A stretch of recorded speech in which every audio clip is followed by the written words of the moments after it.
You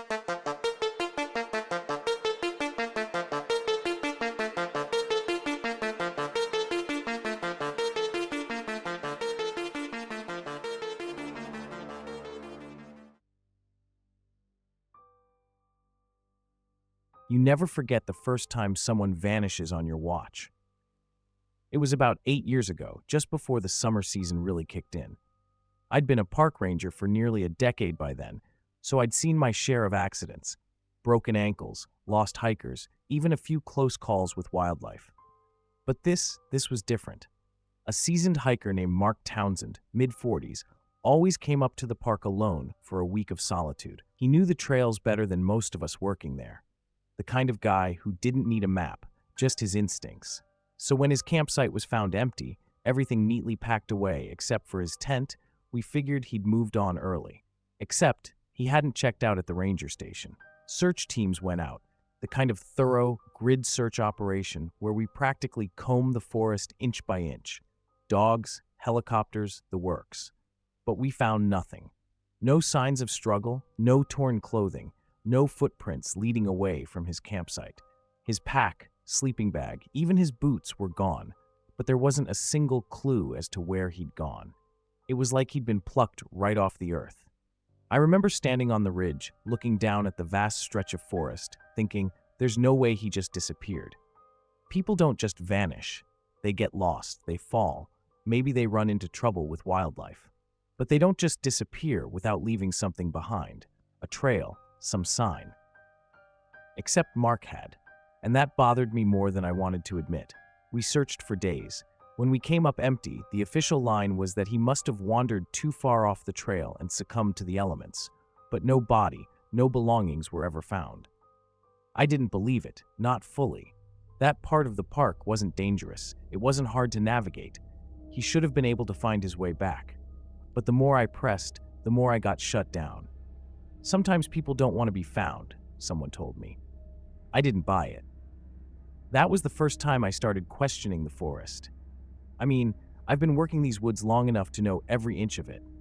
But after Mark, something changed. It's like the trees themselves held on to secrets, like the forest didn't want to give him back. I tried to let it go, but then other disappearances started happening. And not just lost hikers, kids, families on vacation, people who knew better. And always the same story. No struggle, no sign of them wandering off, just gone. The one that keeps me up at night, though, is the kid, Tommy, 6 years old.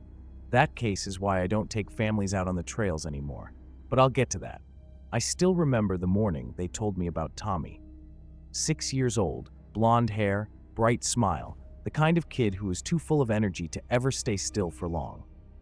His parents were frantic, said they'd turned around for just a second, and he was gone. Vanished.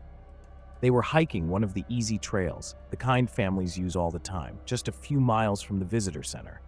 I figured it was another case of a kid wandering off, maybe chasing a squirrel, or getting distracted by something shiny. We'd find him soon enough. We started the search immediately, covering the whole area around the trail. Dogs, volunteers, other rangers. You could hear his mom calling his name over and over, her voice getting more desperate by the minute. That sound still echoes in my head sometimes. It was a clear day, the kind where you can see for miles between the trees, but there was no sign of him. No footprints, no snapped branches, nothing, just empty forest. A few hours in, I got this gut feeling, like I was being pulled toward something. I can't explain it. I broke off from the main search party, walking deeper into the trees. That's when I found his clothes, neatly folded, right there in the middle of a clearing, like someone had laid them out with care. Shoes, socks, pants, shirt, all placed in a little pile. But no Tommy, not even a single footprint around them. Just nothing. I stared at those clothes for a long time, trying to make sense of it. A 6-year-old doesn't just strip down and fold his clothes in the middle of the woods. It didn't make any sense. I radioed the others, my voice shaking, trying to sound calm, but I knew something was wrong. Really wrong. When they showed up, the parents were sobbing, the mother begging us to tell her where her son was, but we had no answers. The clothes were the only thing we found. Tommy was gone. We searched for days after that. Brought in more teams, more dogs, but nothing turned up. No sign of struggle, no sign of wildlife taking him, nothing. The clothes remained the only clue, and even that didn't explain anything. Eventually, the search was called off, and the official story was that Tommy got lost and, well, the forest doesn't always give people back. But I knew it wasn't that simple. I'd been a ranger long enough to know when something wasn't natural, and this wasn't. I started hearing rumors from the older rangers, stories about other disappearances, about things in the woods that didn't add up. Strange lights, voices at night, places where compasses would spin for no reason. I didn't want to believe it, but Tommy's case changed something in me. After that, every time I went into the forest, I couldn't shake the feeling that it was watching me, waiting. A few weeks after Tommy disappeared, I stopped going into the forest alone. I didn't tell anyone. I kept showing up to work, kept doing my job. But there was this feeling every time I stepped into the trees, like they were watching me, waiting. I'd catch myself looking over my shoulder, listening for something that wasn't there. The thing is, it didn't make sense. None of it did. And that's what made it worse. One evening, just before dusk, I was on a routine patrol near the edge of the park. It was the same area where Tommy had vanished. I'd been avoiding it for days, but that evening something pulled me back. Maybe it was guilt, maybe it was curiosity. Either way, I ended up there, walking the trail alone. The light was fading fast, casting long shadows between the trees. Everything felt too quiet. I should have turned back, but I kept going. I don't know why. I stopped at the clearing where we'd found his clothes, stood there for a while, just staring at the spot. And that's when I saw it, movement, just beyond the tree line. It was quick, almost like a flicker, something darting between the trees. I called out, thinking maybe it was an animal, but there was no response. Then it happened again, this time closer. My heart started racing, but I stayed still. I didn't want to spook whatever it was, but then I heard something. A voice. Faint, like it was coming from far away, but clear enough that I could make out the words. "Help me." I froze. It was a kid's voice. It wasn't loud, but it was unmistakable. I called back, my voice trembling. "Tommy?" I don't know why I said it. Maybe it was the only name that made sense in that moment. The voice came again, softer this time, almost like it was drifting on the wind. "Help me." I took a step toward the sound, but everything in me screamed to stop. My instincts were telling me to turn around, to leave, but I couldn't. I followed the sound, moving deeper into the woods, my flashlight barely cutting through the growing darkness. Every step felt heavier, like the forest didn't want me there. And then, just as quickly as it started, the voice stopped. Dead silence. I stood there, breathless, waiting for something, anything, but there was nothing, just the trees and the dark. That's when I realized I was standing in the same spot where we'd found his clothes, the exact spot. I turned and walked out of those woods as fast as I could without running. I didn't talk about what happened that evening, not to my fellow rangers, not to anyone. How could I? It sounded insane, even to me. I started to question my own mind. Maybe it was the stress, the long hours, the weight of Tommy's disappearance hanging over me. But deep down, I knew what I heard. That voice was real. Too real to ignore. I avoided the clearing after that. There were enough other parts of the park to keep me busy, and I made sure my patrols never took me anywhere near that spot. But the forest didn't let me forget. There were nights when I'd lie in bed, staring at the ceiling, and I swear I could still hear that faint, distant call. "Help me." It echoed in my head, a constant reminder of something I wasn't meant to understand. Then, a month later, another hiker disappeared. This time, it was an older man, mid-50s, who had been hiking alone. The thing is, he'd been on the same trail where Tommy vanished. Same section of the woods, same outcome. No body, no gear, nothing. Just gone.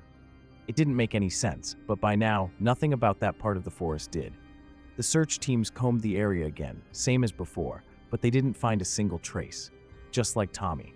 The similarities between the cases ate at me. It wasn't just the location. It was the same eerie emptiness surrounding the disappearances. No signs of struggle, no animal tracks, no blood, no clothes left behind this time. It was as if the forest swallowed them whole, erasing any evidence they'd ever been there. And each time we searched, there was always that moment where the woods felt too still, too quiet. I started to dread those moments, the stillness that pressed against my skin like a warning. One afternoon, I found myself back at the ranger station, poring over old case files. Not just from our park, but from other places. I started noticing a pattern. People disappearing in wilderness areas all across the country under similar circumstances.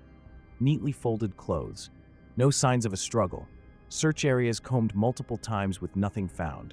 It was like a puzzle, one I didn't want to solve, but couldn't stop piecing together. The strange thing was, these cases stretched back years, decades even. I told myself it was just coincidence, but it didn't feel like one. The woods weren't just being unkind, there was something deliberate about it. Like whatever was out there was watching, waiting, choosing. And the worst part was, I couldn't shake the feeling that it had already chosen again. I should have seen it coming. After the second disappearance, I convinced myself it was just a pattern I was imagining. But deep down, I knew something wasn't right. There was this creeping feeling every time I stepped into the forest, like the trees had eyes. It felt personal, like the woods were waiting for me to make a mistake, to take that wrong turn. I ignored it, tried to be rational. People get lost, accidents happen. That's what I kept telling myself. Then, last fall, it happened again. A father and his teenage daughter went missing. They were experienced hikers, well-prepared, knew the area. It was supposed to be an overnight trip. When they didn't return, I led the search team. We scoured the trails, combing through the areas where they had last been seen. I can still remember the exact spot we found their camp. It was undisturbed, like they'd just stepped out for a minute and were coming right back. Their packs were still there, food untouched, but they weren't. That sinking feeling hit me again, stronger this time. It was the same as before, their belongings left behind, no signs of struggle, no trace of where they could have gone. And that night, as we searched, I heard something. It was faint, almost swallowed by the wind, but I knew what it was. A voice, a girl's voice. "Dad, where are you?" I froze, the flashlight shaking in my hand. The rest of the team hadn't heard it, but I had. I followed the sound, walking away from the group, moving deeper into the woods. It kept coming, soft but clear, like she was just ahead, waiting for me to catch up. My heart pounded. I knew I shouldn't be doing this. Every instinct told me to turn back, but I couldn't stop myself. The voice was leading me somewhere, pulling me toward it. Suddenly, the voice stopped. The forest around me went still, that unnatural stillness I'd come to dread. That's when I saw it. A figure standing between the trees, just out of reach of my flashlight. I called out, but there was no answer.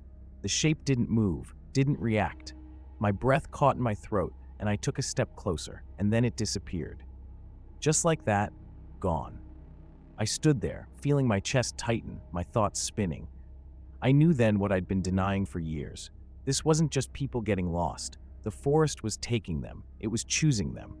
And I had been wrong. This wasn't over. It was just starting. I'd been on plenty of hikes before, led groups of kids up more mountains than I could count. But something about that trip to Mount Sterling still sticks with me. It was supposed to be a straightforward overnight stay, a chance for the kids to experience the wilderness firsthand. They were all in their tents by 9 p.m., along with the other instructor, snuggled in for the night. Me, though, I never liked tents. Too confined. Instead, I'd brought a hammock, and I hung it between two trees just off the camp, where I could keep an eye on things and feel the cool night air on my face. The view was stunning. The stars seemed closer out there, like you could reach up and pluck them from the sky. There wasn't a sound except for the occasional breeze, and for a while I was completely at peace. Just me, the mountains, and the open sky.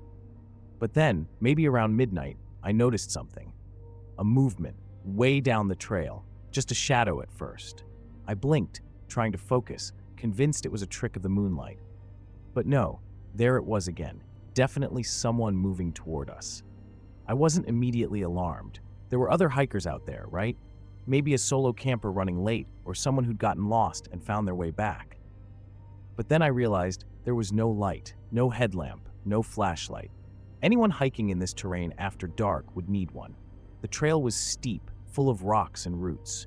You'd break your neck without a light. I propped myself up in the hammock, my mind running through possibilities. Should I call out? ask if they needed help.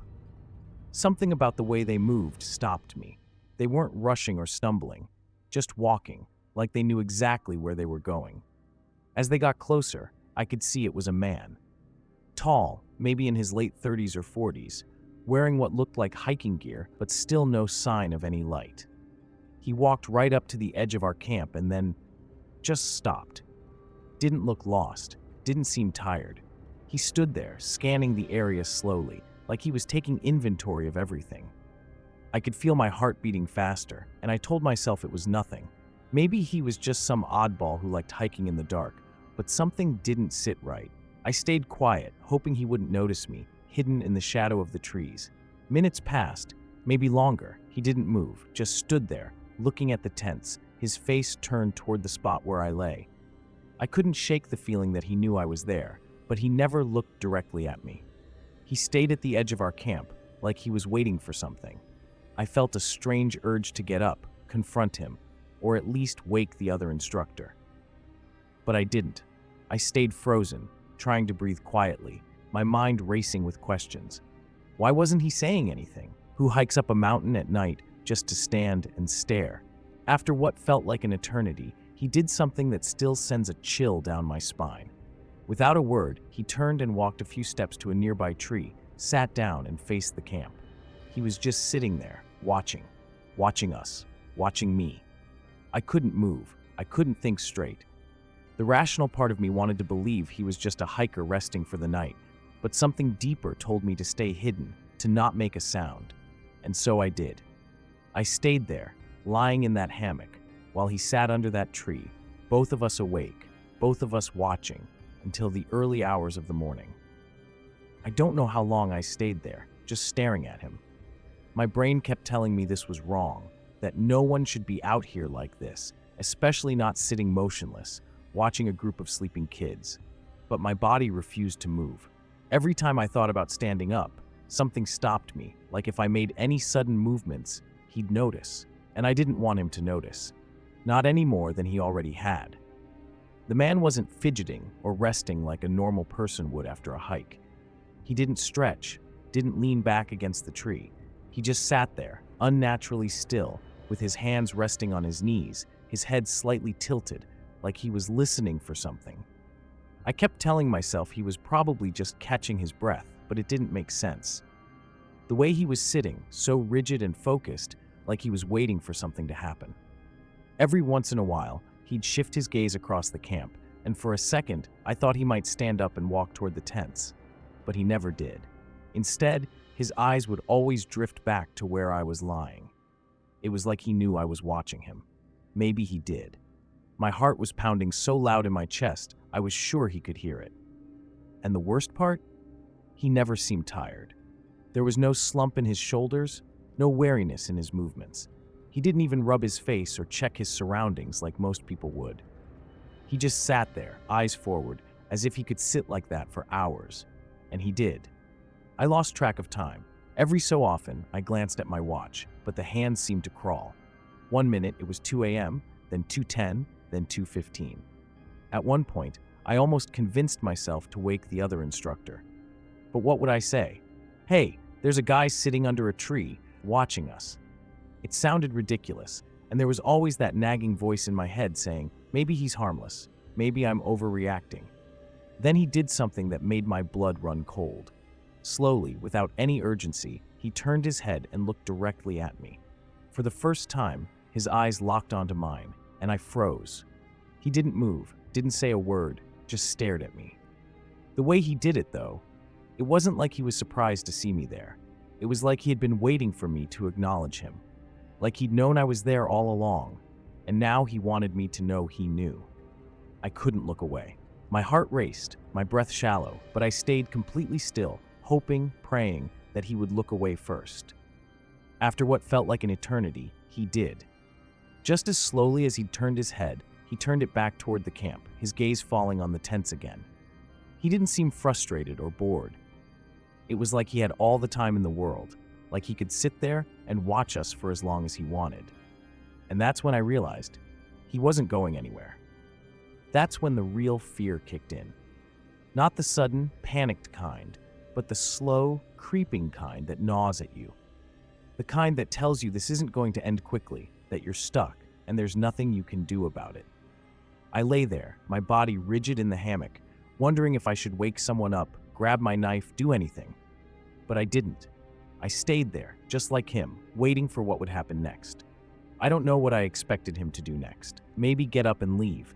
Maybe walk into the woods and disappear like a normal person would. But he just stayed there, still as a statue, like he belonged to the mountain itself. I kept telling myself that people are weird, especially out here, away from the cities where no one's watching. Maybe he was just one of those eccentric loners who found comfort in the wilderness. But then, I couldn't shake the feeling that this wasn't just weird. It was wrong. Every time I tried to close my eyes, just for a second, I could feel his gaze again. Even though he wasn't looking directly at me anymore, it was like he was aware of every move I made. The kids were still sound asleep, unaware that something was off, and I envied their ignorance. I almost wished I hadn't seen him at all. Maybe if I'd never noticed him, I could have convinced myself that everything was fine, and this was just another night on the mountain. My mind kept drifting back to the way he had turned his head, slow and deliberate, as if he was letting me know I was part of whatever he had planned. Planned? The word stuck in my head, and I hated how naturally it came to mind. It was irrational. He wasn't doing anything, not really. He hadn't approached the tents, hadn't spoken or made any move to show aggression. But that was the worst part. He was doing nothing, just watching, waiting, and that made it feel like he was in control. I looked over at the other instructor's tent, wondering if I should wake him. But then, what would that accomplish? 2 of us staring at the guy instead of 1? I could already hear the conversation in my head. Hey, there's some guy sitting over there. He'd probably think I was overreacting, or worse, wake up the kids and turn this into some kind of panic. And I didn't want to see what would happen if the man noticed a commotion. Then, out of nowhere, he moved. It wasn't much, just a subtle shift of his body, like he was adjusting his weight. But it felt like a jolt of electricity shot through me. He stretched one leg out slowly, almost like he was getting comfortable, and then he did something I didn't expect. He smiled. Not a big grin, just the corners of his mouth curling up, but it was enough to send my mind spiraling. I couldn't see his face clearly from where I was, but I knew that smile wasn't meant to reassure me. It was more like he was amused. Like this whole thing, me watching him watching us, was some kind of game. I felt my chest tighten. I wasn't sure how much longer I could lie there, pretending that this was all normal, that any second he'd get up and go. But he didn't go. The smile faded, and he returned to that unsettling stillness, staring off into the distance as if he had all the time in the world. It wasn't even about him doing something anymore. It was the waiting. That's what was killing me. The waiting. What was he waiting for? I kept telling myself to breathe, to just calm down. He hadn't done anything. He was just sitting there. But that smile, the way he barely moved, how he seemed so comfortable watching us, none of it felt right. I couldn't shake the feeling that he was waiting for me to react, to make the first move, like this was some twisted test of patience. My mind raced with worst-case scenarios. Was he planning to rob us, attack us, or was he just playing with us? The fact that I didn't know made it worse. Not knowing what someone wants, what they're capable of, is like fighting shadows. You don't even know where to aim. I looked around, trying to focus on anything else, but everything felt wrong now. The trees, the camp, the stars, all of it seemed too still, too distant, like I'd been cut off from the world. I glanced back at the man, and he hadn't moved. It was like he was anchored to that spot, a part of the mountain. His stillness was unnatural. People fidget, stretch, adjust themselves, but not him. I wondered if I was imagining it, if I was losing grip on reality. Maybe he was normal, and I was the one going crazy. I thought about getting up, waking the other instructor, just to feel less alone in this. But a part of me didn't want to draw attention, didn't want to break the fragile balance that had somehow formed between me and this stranger. What if I moved, and he saw that as permission? Permission to approach, to come closer. The idea of him walking over, stepping into the camp, maybe looking down at me with that same eerie calm, it froze me in place. And then, as if he could sense my thoughts, he he shifted again. Slowly, deliberately. He didn't stand up, but he tilted his head slightly, like he was listening for something. Or maybe he was waiting for me to make the wrong move. I could feel my pulse in my throat now, every beat like a countdown to something I didn't want to happen.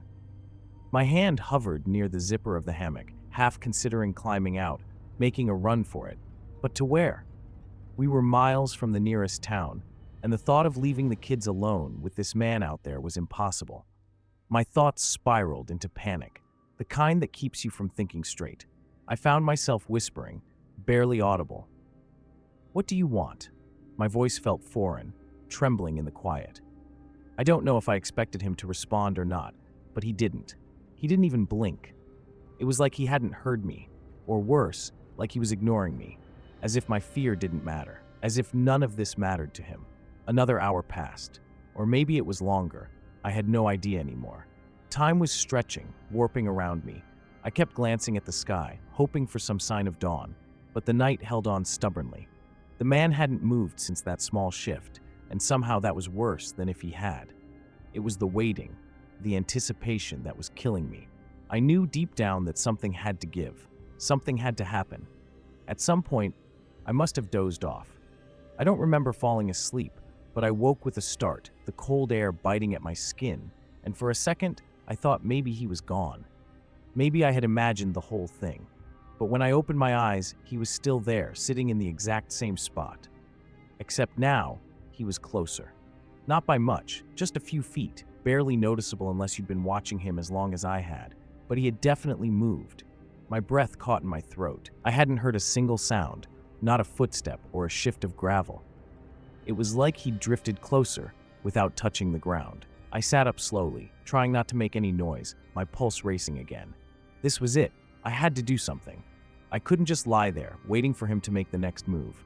My mind was a blur, cycling through options. Wake the other instructor, grab the kids and make a break for it, confront him, anything. But then he did something that made my blood run cold. He smiled again. This time, it wasn't just a flicker. It was a full, wide grin, stretching too far across his face, like it didn't belong there, like it was an expression he was borrowing from someone else, trying it on for size. And then, slowly, his head tilted to one side, that grin never fading, eyes locked on me, unblinking. My body went rigid, every instinct screaming at me to move, to get up, to run, but I couldn't. I was frozen in place. He raised a hand, fingers curling in a slow wave, like he was greeting an old friend. That's when it hit me. This wasn't random. He wasn't just some lost hiker, some drifter passing through. He was here for me. I don't know how I knew, but I did. The way he smiled, the way he looked at me, it wasn't just curiosity. It was recognition, like he'd been waiting for this moment, for me. And that's when everything shifted. I wanted to scream, to wake the others, to make it stop, but my voice caught in my throat. I could feel my heart pounding so hard it hurt, my mind spinning with questions that had no answers. How long had he been watching me? Why was he here? What did he want? But all of that vanished when I heard a sound behind me, rustling from the tents. I turned my head just enough to glance over, my breath caught in my chest. One of the kids was waking up, a small figure pushing out of the tent, rubbing their eyes. I wanted to yell at them to stay put, to go back inside, but before I could say anything, the man's gaze shifted. His eyes left me and locked onto the child, and in that instant, I felt the air change. I didn't think, I just moved.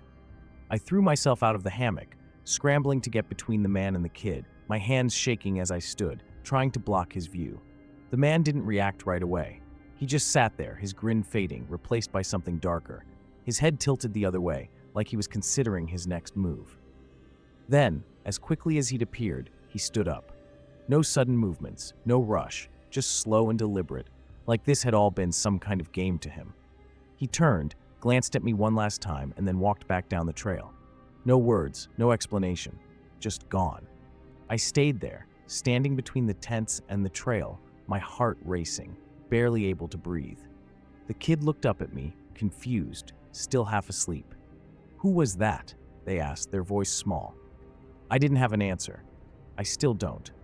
We packed up as soon as the sun started to rise. I didn't tell the others what had happened, didn't mention the man. I just wanted to get off that mountain.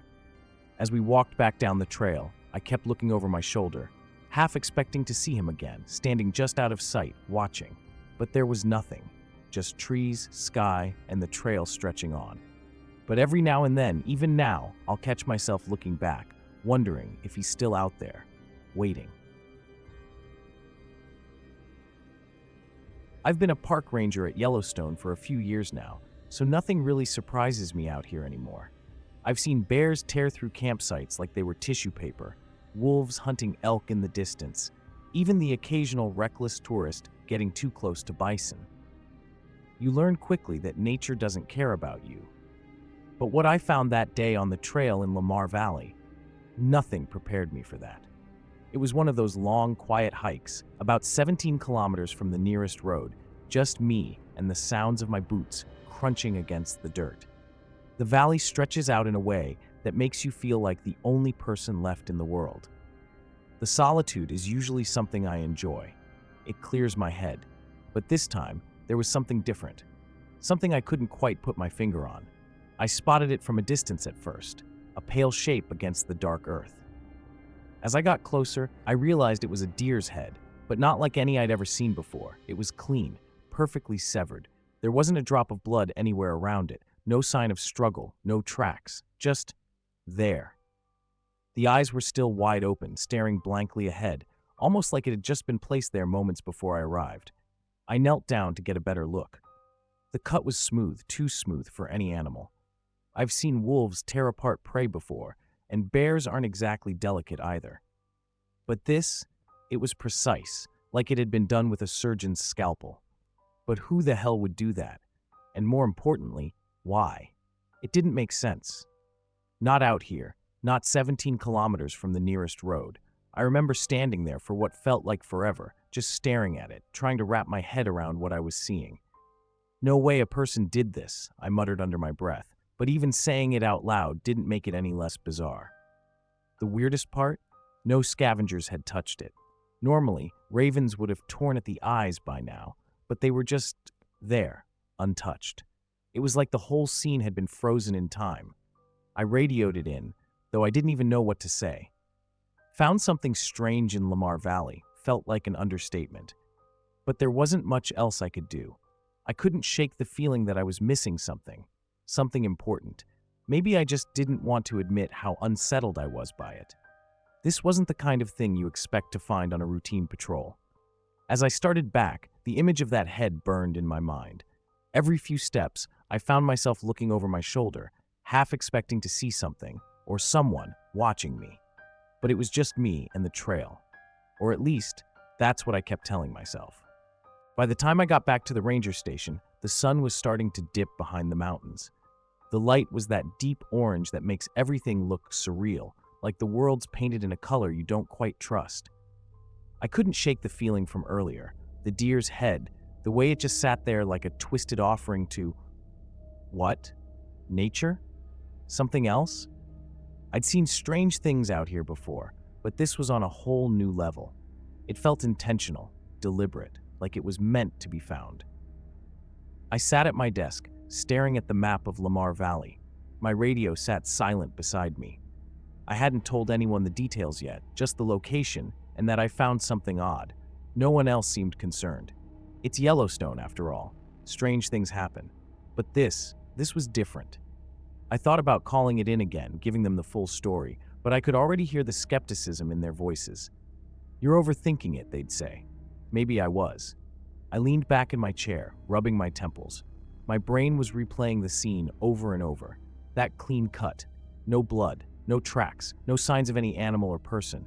It was like something had lifted the head right off the body, without a sound, without a struggle, and that eerie stillness. How nothing touched it, no scavengers, not even a fly.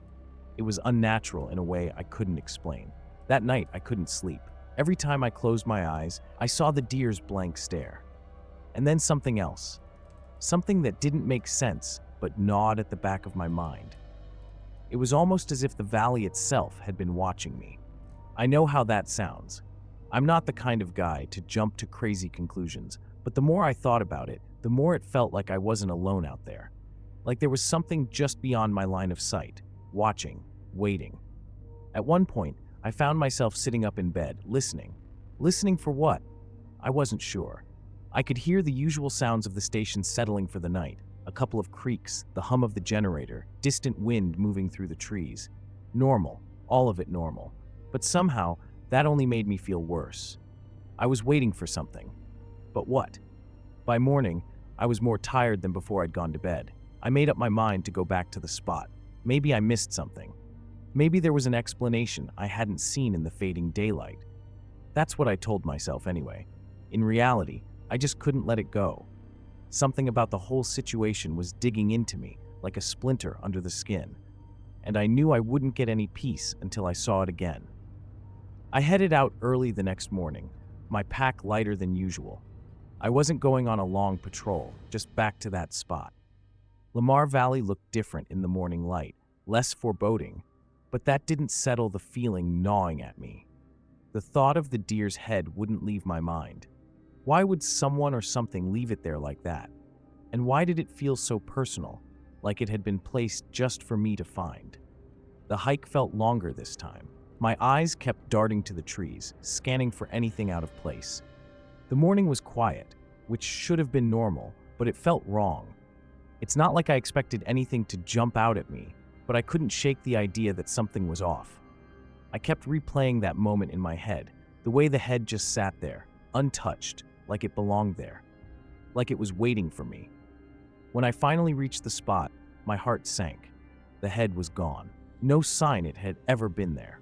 The ground was undisturbed, no blood, no tracks. It was like it had vanished into thin air. I knelt down, running my hand over the dirt where it had been. There was nothing, no explanation. My mind raced, trying to come up with any reason for this. Maybe an animal had taken it in the night, but I knew that wasn't true. I'd been out here long enough to know how things worked. A kill site always left traces, fur, bone, something. What the hell is going on? I muttered under my breath. The air felt heavy, like something was pressing down on me, and I couldn't shake the feeling that I wasn't alone. I stood up, scanning the tree line again. Nothing moved. No sounds, no birds, no animals, just me. I started to wonder if I was losing it, if maybe I'd imagined the whole thing, but I knew what I'd seen. That head had been there. It was real. I turned back toward the trail, but something made me stop, a flicker of movement out of the corner of my eye. Just beyond the trees, something was there. I couldn't make it out clearly, but it was there. I could feel it watching me. My pulse quickened, and I froze, trying to convince myself it was just an animal, maybe a deer. But I didn't move. I couldn't. My body was telling me to leave, to turn around and never come back. But I stood rooted to the spot, staring into the trees, waiting for something to happen. A branch snapped in the distance, and that was enough to break whatever hold had kept me there. I turned and started walking back toward the station, forcing myself not to look back. Each step felt heavier than the last, like the valley didn't want me to leave. My mind raced with questions I didn't have answers to, and the further I got from that spot, the more it felt like I'd barely scratched the surface of whatever was out here. By the time I made it back to the station, my head was buzzing with thoughts. I wanted to tell someone, to get it off my chest, but what was I going to say? Hey, I found a deer's head and now it's gone, and I think something's following me? I didn't even believe it myself. But I couldn't shake the feeling that whatever it wasn't over. Not by a long shot. The days dragged on after that, each one feeling like a return to a routine that had somehow become eerie. I couldn't shake the images of that deer's head from my mind. Every sound in the woods seemed to hold a hidden meaning. Every rustle or snap made me jump. I kept replaying my last visit to the valley, trying to piece together what I might have missed. But the more I thought about it, the more it felt like there was a layer of reality I wasn't seeing, something just out of reach. One afternoon, I decided to dig through old files in the station, hoping to find something that might shed light on the situation. I pulled out a box of reports and started scanning through them. Most were mundane, but one caught my eye. It was an old incident report about strange occurrences in Lamar Valley, disappearances, unsettling findings. It was dated back several decades and referenced folklore about a shadow creature that some locals believed roamed the area. The document was vague and dismissed as local superstition, but something about it unsettled me. I called a few locals who had been around longer than I had, hoping for some context. The responses were hesitant, almost evasive. One elderly woman finally spoke up, though. "You saw the head, didn't you?" she asked, her voice barely above a whisper. "That's not the first time something like that's happened. Some things, it's better not to dig too deep." Her words sent a chill through me, more from the way she said them than from what she said. It was like there was a hidden layer of truth she wasn't willing to reveal. That evening, I found myself unable to relax. My usual habits, reading, watching TV, felt meaningless. The forest, with its untamed and unpredictable nature, seemed to pull at the edges of my mind. I kept thinking about that shadow, the feeling of being watched. It was like the valley had a consciousness, a way of affecting your thoughts and fears. The more I tried to ignore it, the more it felt like I was being dragged back to confront it. By nightfall, I was restless. I decided to head back to Lamar Valley once more, even though every part of me wanted to stay away. I needed to see if there was something I missed. I made my way to the edge of the valley, the darkness settling around me. The forest was now a labyrinth of shadows, each one seeming to shift and twist in the moonlight. My flashlight cut through the gloom, but the darkness always seemed just a little deeper, a little more oppressive. As I walked along the trail, every snapped twig and rustling leaf felt like a warning. I reached the spot where the deer's head had been. My flashlight swept over the area, but there was nothing, no sign of the head or anything else. Yet, the sense of being watched was stronger than ever. I glanced around, feeling the weight of unseen eyes. My breath quickened as I scanned the trees, but saw nothing.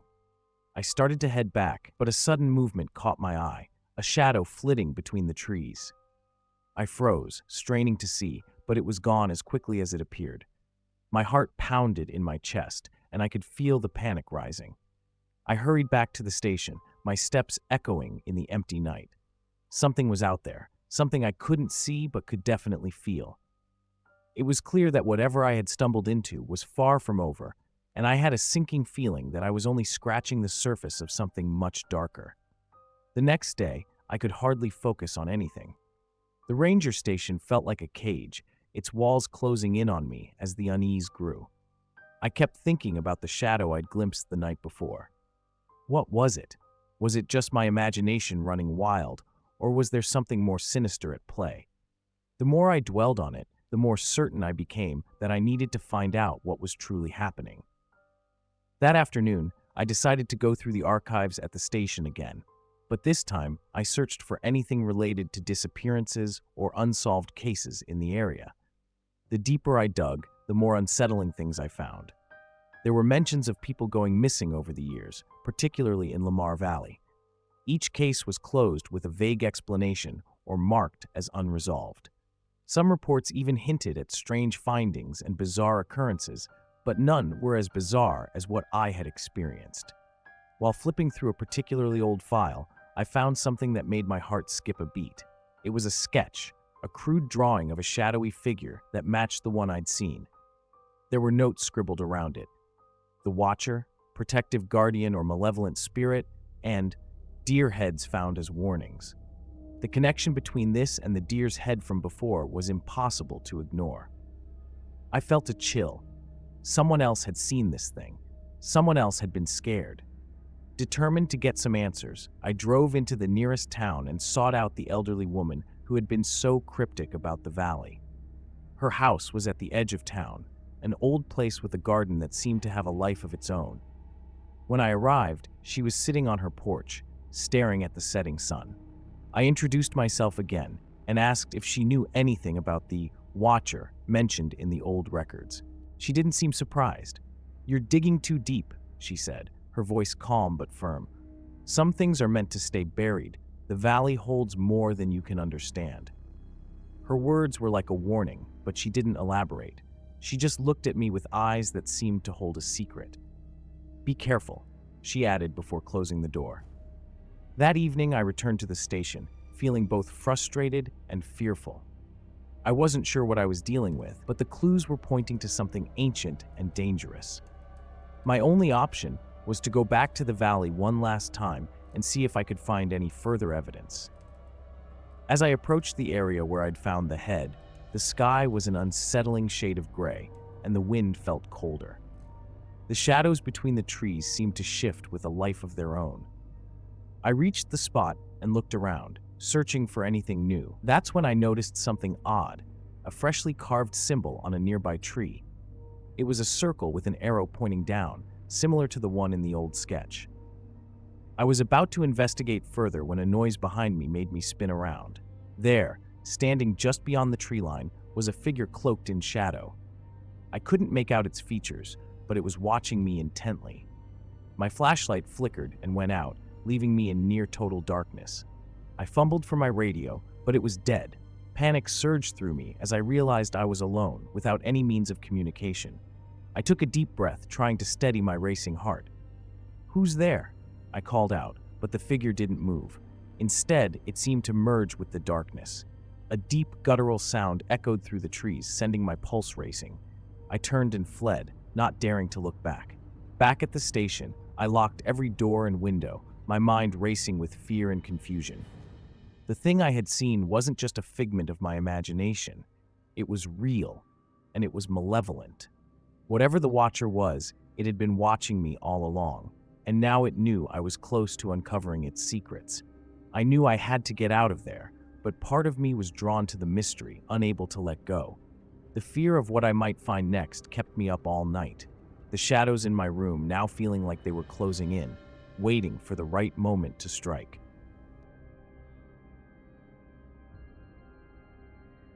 Last summer, my dad and I decided to go camping in a new spot, something different from our usual trips to the eastern or western mountains. We had grown accustomed to campgrounds close to lakes and trails, but this time, we wanted a bit of isolation. After some searching, we found a remote site that seemed ideal. It was a busy season, so the campground was full, but we lucked out with a secluded spot far from the other campers. My dad, who used to be a wildlife guide for kids, was thrilled. We set up our small tents and settled in for a relaxing evening. The first night passed without incident. We heard some bear noises, but that was typical. My dad was used to such sounds, and we took it all in stride. We cooked a simple dinner over the campfire, joked about old times, and enjoyed the peaceful evening. The tent was cramped, but we were comfortable enough. I drifted off to sleep with the usual sense of contentment that comes with a night in the wilderness. Around 3 a.m, I woke up abruptly to the sound of footsteps. My dad often had to get up several times a night because of his diabetes, so at first I assumed it was him. The footsteps, however, seemed to be moving in the wrong direction. Instead of heading toward the bathroom, they were coming closer to my tent. I could hear the crunch of leaves underfoot, each step deliberate and measured. When the footsteps stopped just outside my tent, I could hear heavy breathing. It didn't sound like my dad. It was too uneven, too strained. I tried to convince myself it was just a nightmare, but the sound persisted. I could feel my heart pounding in my chest. I held my breath, trying to stay as still as possible. The breathing grew louder, as if someone was crouched right next to my tent. The next thing I felt was a gentle, deliberate touch on my foot. I was half awake and disoriented, so I convinced myself I was dreaming. But when I woke up fully and checked, my foot was outside my sleeping bag, exposed to whatever was outside. The feeling of a finger tracing my foot made me freeze. The touch was real. Panic set in as I realized whatever was outside was deliberately touching me. I could hear the breathing still, growing fainter as if the presence was moving away. It felt like hours before it stopped completely. When dawn finally broke, I was a bundle of nerves. I got up quickly and joined my dad by the campfire. He looked at me with a concerned expression and asked if I had been up during the night. I asked him the same question. He mentioned he had been awake around 2 because he thought someone was tampering with our gear. As we talked, we discovered our equipment had been rearranged on the table. Nothing was missing, but the way everything was moved made my skin crawl.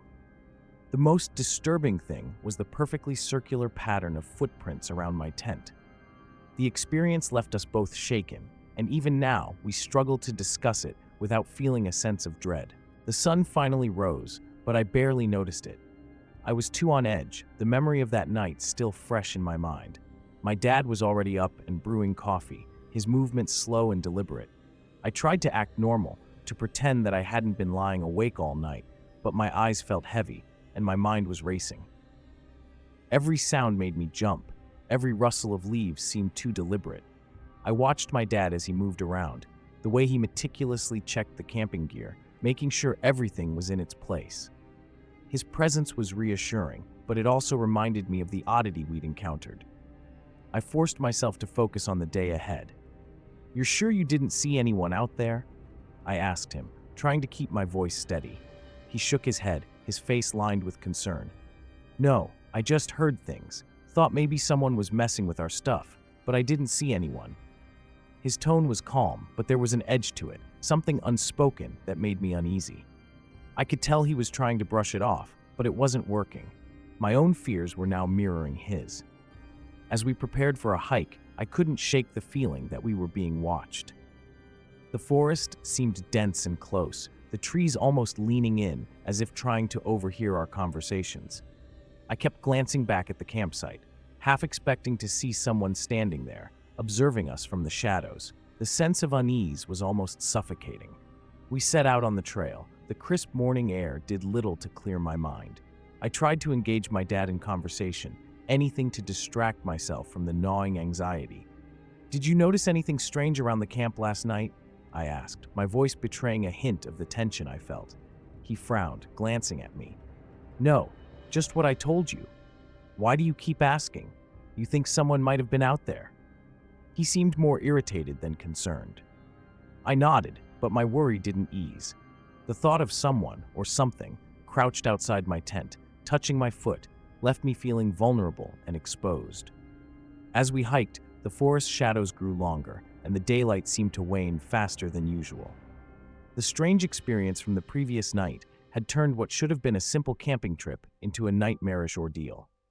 I kept catching glimpses of movement out of the corner of my eye, and every snap of a twig felt like an omen. By the time we returned to camp, I was convinced that whatever had haunted me the previous night was still lurking nearby. As the sun dipped below the horizon, casting long shadows across the campsite, I tried to distract myself by setting up for dinner. My dad was still methodically checking our gear, his movements as precise as always. I could sense that he was trying to act normal, but his eyes betrayed a hint of worry. I couldn't stop glancing over my shoulder, the unsettling feeling from last night clinging to me. Around 3 a.m., the sound of footsteps jolted me awake. My first thought was that it must be my dad, out for one of his nocturnal bathroom trips, but something felt off. The footsteps came from the wrong direction. They were moving closer to my tent, not away toward the restrooms. I held my breath, straining to hear. The footsteps stopped just a foot away from where I lay. There was a pause, and then a deep, uneven breathing began, almost as if the person was trying to regulate their breaths. I tried to convince myself it was my dad, maybe lost in the dark without his flashlight, but as I listened, I realized the breathing was too erratic, too labored. My heart raced as I thought about how my dad always made a point to use his flashlight, always made a point to be careful. The breathing continued, and then it seemed to stop altogether. My thoughts raced through every possibility, none of which made sense.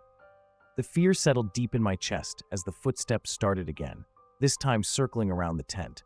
I wanted to reach for the flashlight, to shine it out and see what was there, but my body felt paralyzed. I lay perfectly still, trying to ignore the panic creeping through me. The footsteps traced a slow, deliberate path around the tent.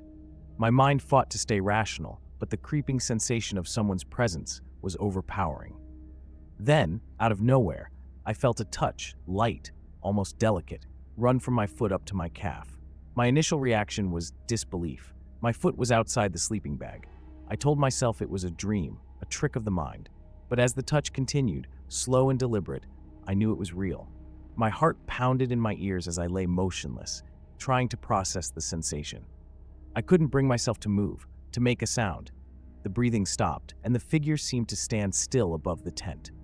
I lay there, frozen in fear, until the presence finally moved away.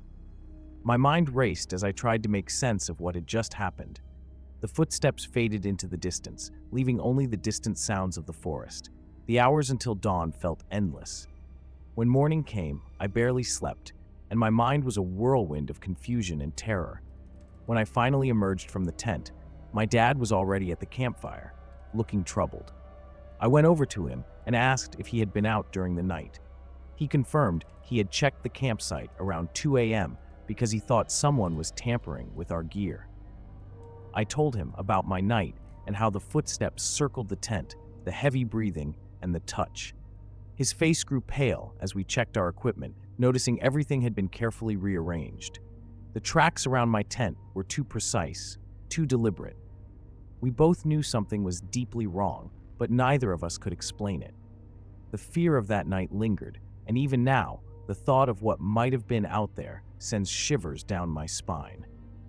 I wish I could say that the fear I felt after that night was an overreaction, but every moment since has only deepened the unease. It's been months, and I'm still haunted by what happened. The morning after, when my dad and I found our gear rearranged, neither of us spoke much. We packed up quickly, our usual camp routine replaced by hurried movements and uneasy glances. Even the beauty of the early light couldn't erase the dread. As we drove away, my dad kept glancing in the rearview mirror as if expecting to see someone or something following us. Days turned into weeks, and life slowly returned to normal, but the memory didn't fade. I kept thinking about the footsteps, the breathing, and especially the touch on my foot. I told myself it was a prank, maybe by another camper. But who would go through such elaborate measures just to scare someone? And why didn't they take anything? Nothing added up.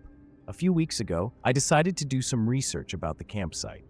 I wanted to understand if there were any similar reports or incidents. What I found left me more unsettled than ever.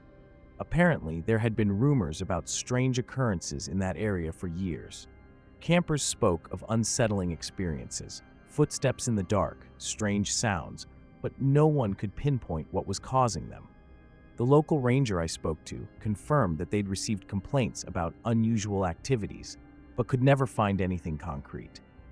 The most chilling part was when the ranger mentioned a similar event happening decades ago.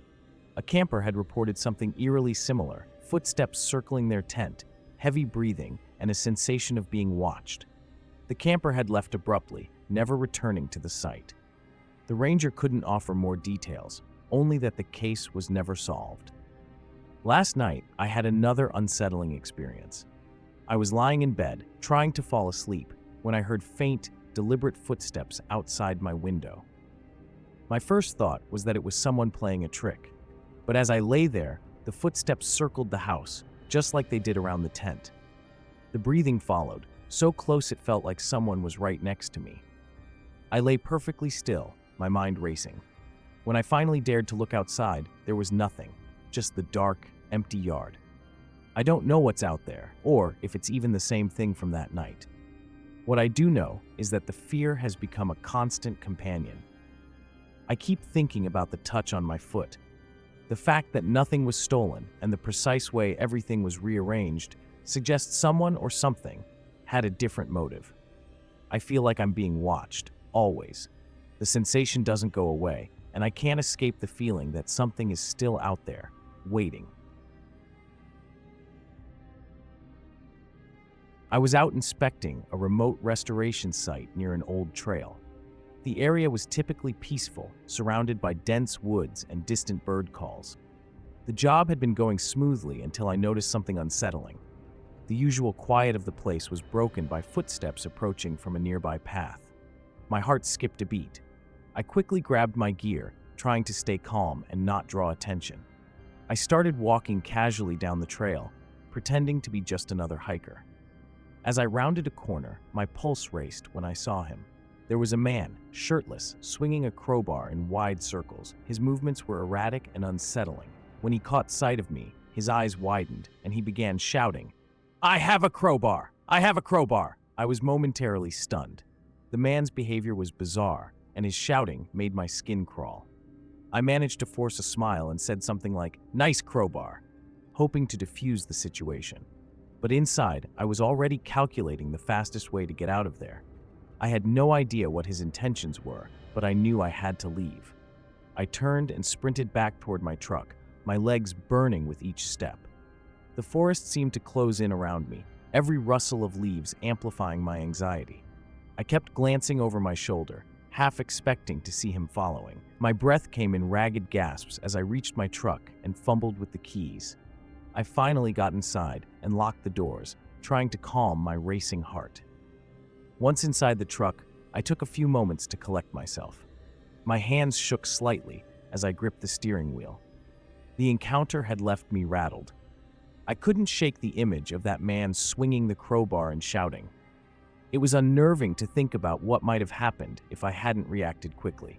The incident made me rethink my approach to working alone in remote areas. From then on, I made sure to carry a crowbar with me, along with other safety gear. The unsettling memory of that day stayed with me, a constant reminder of the importance of staying vigilant. Even now, the thought of that man and his crowbar brings a shiver to my spine. I thought the unsettling encounter was behind me, but it lingered in my mind, like a shadow I couldn't shake. The following day, I returned to the site, hoping the previous day's events were just a fluke. The restoration work needed to get done, and I tried to focus on the task. The sun was out, and the trail seemed calmer, almost inviting. But every time a twig snapped or a distant rustle reached my ears, my nerves tensed. I worked methodically, trying to drown out my thoughts. As I knelt down to examine a section of the trail, I couldn't help but glance over my shoulder frequently. The eerie image of the man with the crowbar haunted me. I told myself he was probably long gone, but the unsettling feeling remained. I found myself scanning the surrounding trees, expecting to see him emerging from the underbrush. The tranquility of the forest, usually so reassuring, now felt like a stage for something sinister. I could almost hear his voice again, taunting with that strange chant. "I have a crowbar!" The phrase replayed in my mind, sending chills down my spine. My focus on the restoration work became erratic, my movements disjointed. I was constantly looking for any sign of movement or sound that might suggest his return. Around midday, I heard footsteps again. My heart nearly stopped. I froze, straining to identify the source. Was it the same man or someone else? I couldn't tell. The footsteps were uneven, and I couldn't gauge their distance or direction. My instincts screamed at me to leave, but I knew I had to investigate to ensure my safety. I moved cautiously, trying to blend in with the environment, my mind racing with anxious thoughts. When I reached the edge of the trail where the footsteps had seemed to come from, I saw nothing unusual. My eyes darted around, searching for any clue. Everything appeared untouched, but the feeling of being watched persisted. I felt exposed, vulnerable, and the forest that once seemed so vast and welcoming now felt oppressive. By the time I finished my work and headed back to my truck, the sun was beginning to set. The shadows in the woods grew longer and more menacing. Each crackle of the leaves or snap of a branch made me jump. I drove away quickly, my hands gripping the steering wheel tightly. I couldn't shake the fear that I might be followed. The unsettling encounter with the man had left an indelible mark on me, and I knew I would be wary of that trail, and anyone else, whenever I returned. The following week, I needed to return to the site. The job was far from finished, and I had no choice but to confront the unsettling experience from the week before. With each step I took toward the forest, I felt a familiar knot of anxiety in my chest. My mind replayed the previous encounter, the man with the crowbar and his bizarre chant echoing in my thoughts. I arrived at the trailhead early in the morning, determined to focus on the task. The air was crisp, and the forest was bathed in soft sunlight, but I couldn't shake the feeling that something was off. As I walked toward the work site, I kept my eyes peeled for any sign of the man or anything out of place. The trees, usually so serene, now seemed to watch me with an eerie stillness. I started working on the restoration, but every crack of a branch or rustle of leaves made me jump. I couldn't concentrate. My mind kept drifting to the thought of the man appearing out of nowhere. I tried to push through, telling myself I was being paranoid, but the unease wouldn't leave. The forest felt more like a maze, each corner potentially hiding something or someone. Around midday, as I was taking a break, I noticed something strange. A pile of my tools, which I had left neatly arranged, was now scattered. My first thought was that it might have been a small animal, but the disarray seemed too deliberate. A sense of dread washed over me. I scanned the area, hoping to catch a glimpse of anyone nearby, but the trail was empty. As the afternoon wore on, I couldn't shake the feeling of being watched. The forest seemed to close in on me, every shadow a potential threat. I kept glancing over my shoulder, trying to catch any hint of movement. My nerves were on edge, and I felt like I was being followed, though I never saw anyone. The longer I stayed, the more the tension built. When it was finally time to leave, I hurried back to my truck, feeling a mix of relief and lingering fear. I noticed my heartbeat was still quick, my hands trembling slightly as I unlocked the door. I couldn't get the image of the man out of my mind. The unsettling experience had left a mark on me, and I knew I wouldn't be able to look at that trail or the work I was doing without feeling a deep sense of unease. I didn't go back to the site for a while. The days turned into weeks, and every time I thought about it, a cold shiver ran down my spine. Work piled up, and the trail lingered in my mind like a dark cloud. I kept telling myself it was just my imagination, that there was no reason to be afraid. But the unease never left. One day, I decided I had to face it again. I packed my gear, determined to get back to the restoration job. As I drove toward the forest, I tried to focus on the task ahead, but the earlier encounter haunted me. I thought I saw shadows flickering at the edges of my vision. My heart raced, but I shook my head, trying to convince myself it was nothing. Arriving at the trailhead, I noticed something different. The entrance to the trail seemed untouched, yet I had a vague sense that something was off. The air was still, almost too still. I took a deep breath and walked toward the site, each step feeling heavier than the last. The trees seemed more imposing, and I couldn't shake the feeling that someone was watching me. As I worked, the tension grew unbearable. Every sound seemed amplified. A snapping twig, the distant call of a bird, it all felt like a prelude to something unsettling. I was so focused on my task that I didn't notice the figure until it was almost too late. I turned around, and there he was again, the man with the crowbar, standing just beyond the trees. He didn't make any noise, just stared at me with a blank expression. My breath caught in my throat. I tried to act nonchalant, but my hands shook as I fumbled with my tools. I forced a smile and waved awkwardly, hoping he would leave. He didn't move.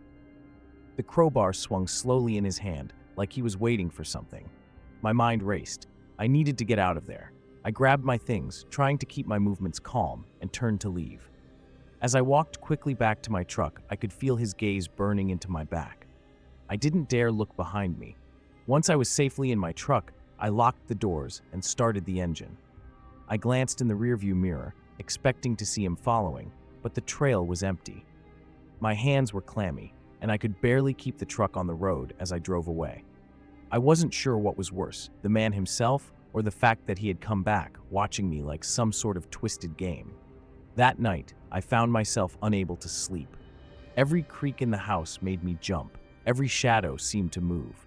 I kept thinking about that crowbar and the man's expressionless face. I knew I had to go back eventually, but the thought of encountering him again made my skin crawl. For now, though, all I could do was try to shake off the fear and get some rest, hoping that the next time I faced the trail, it would be different. I avoided the trail for weeks, but the fear lingered like an unwelcome guest. The more I tried to dismiss it, the more it gnawed at me. My curiosity eventually overcame my apprehension. I needed to see if the man was still there, or if my mind had conjured the whole thing. I packed my gear, determined to confront whatever was waiting for me. The forest felt different this time. The trees seemed to lean closer, their branches like skeletal fingers. I couldn't shake the feeling of being watched. The deeper I went, the more my surroundings seemed to close in. I kept my eyes peeled, searching for any sign of the man. My heartbeat quickened with every step. When I reached the site, it was eerily quiet. No sign of the man with the crowbar, but I couldn't relax. I began working, trying to focus on the task at hand. My mind kept drifting back to that day, replaying every detail. The sound of my hammer hitting nails seemed louder, almost jarring in the oppressive stillness. I glanced around frequently, half expecting him to appear at any moment. Then I heard something. Not a sound from the forest, but a faint rustling near the edge of the clearing. I froze, straining to hear. The rustling grew louder, more deliberate. My instincts screamed at me to run, but I needed to know. I cautiously approached the noise, my heart pounding in my chest. I peered around the trees, my breath coming in short gasps, and there he was, the man with the crowbar. He wasn't swinging it this time. He was just standing there, staring at me. His eyes were hollow, almost glazed over. I felt a cold sweat break out across my back. I tried to speak, but my voice caught in my throat. All I managed was a strangled whisper. "Why are you here?" The man didn't answer. Instead, he raised the crowbar slowly, pointing it toward me. My mind raced. Was this some kind of twisted warning? I couldn't stay any longer. I grabbed my gear and bolted for the trail, the underbrush crunching loudly beneath my feet. I couldn't look back. I could only hear my own labored breathing and the pounding of my heart as I ran. When I finally reached my truck, I threw everything inside and sped away. My hands gripped the steering wheel so tightly my knuckles turned white. I glanced in the rearview mirror, half expecting to see him following me. The trail was empty, but the image of his vacant stare was burned into my mind. I couldn't shake the feeling that I had narrowly escaped something far worse. That night, the image of the man haunted my dreams. I woke up several times, drenched in sweat, convinced I could hear footsteps just outside my window. I knew I couldn't go back there, but the forest called to me, a dark whisper in the back of my mind. Whatever I had encountered, it wasn't over. I had a sense that the man was still out there, waiting, and somehow, I was part of a story I didn't fully understand, one that might never let me go.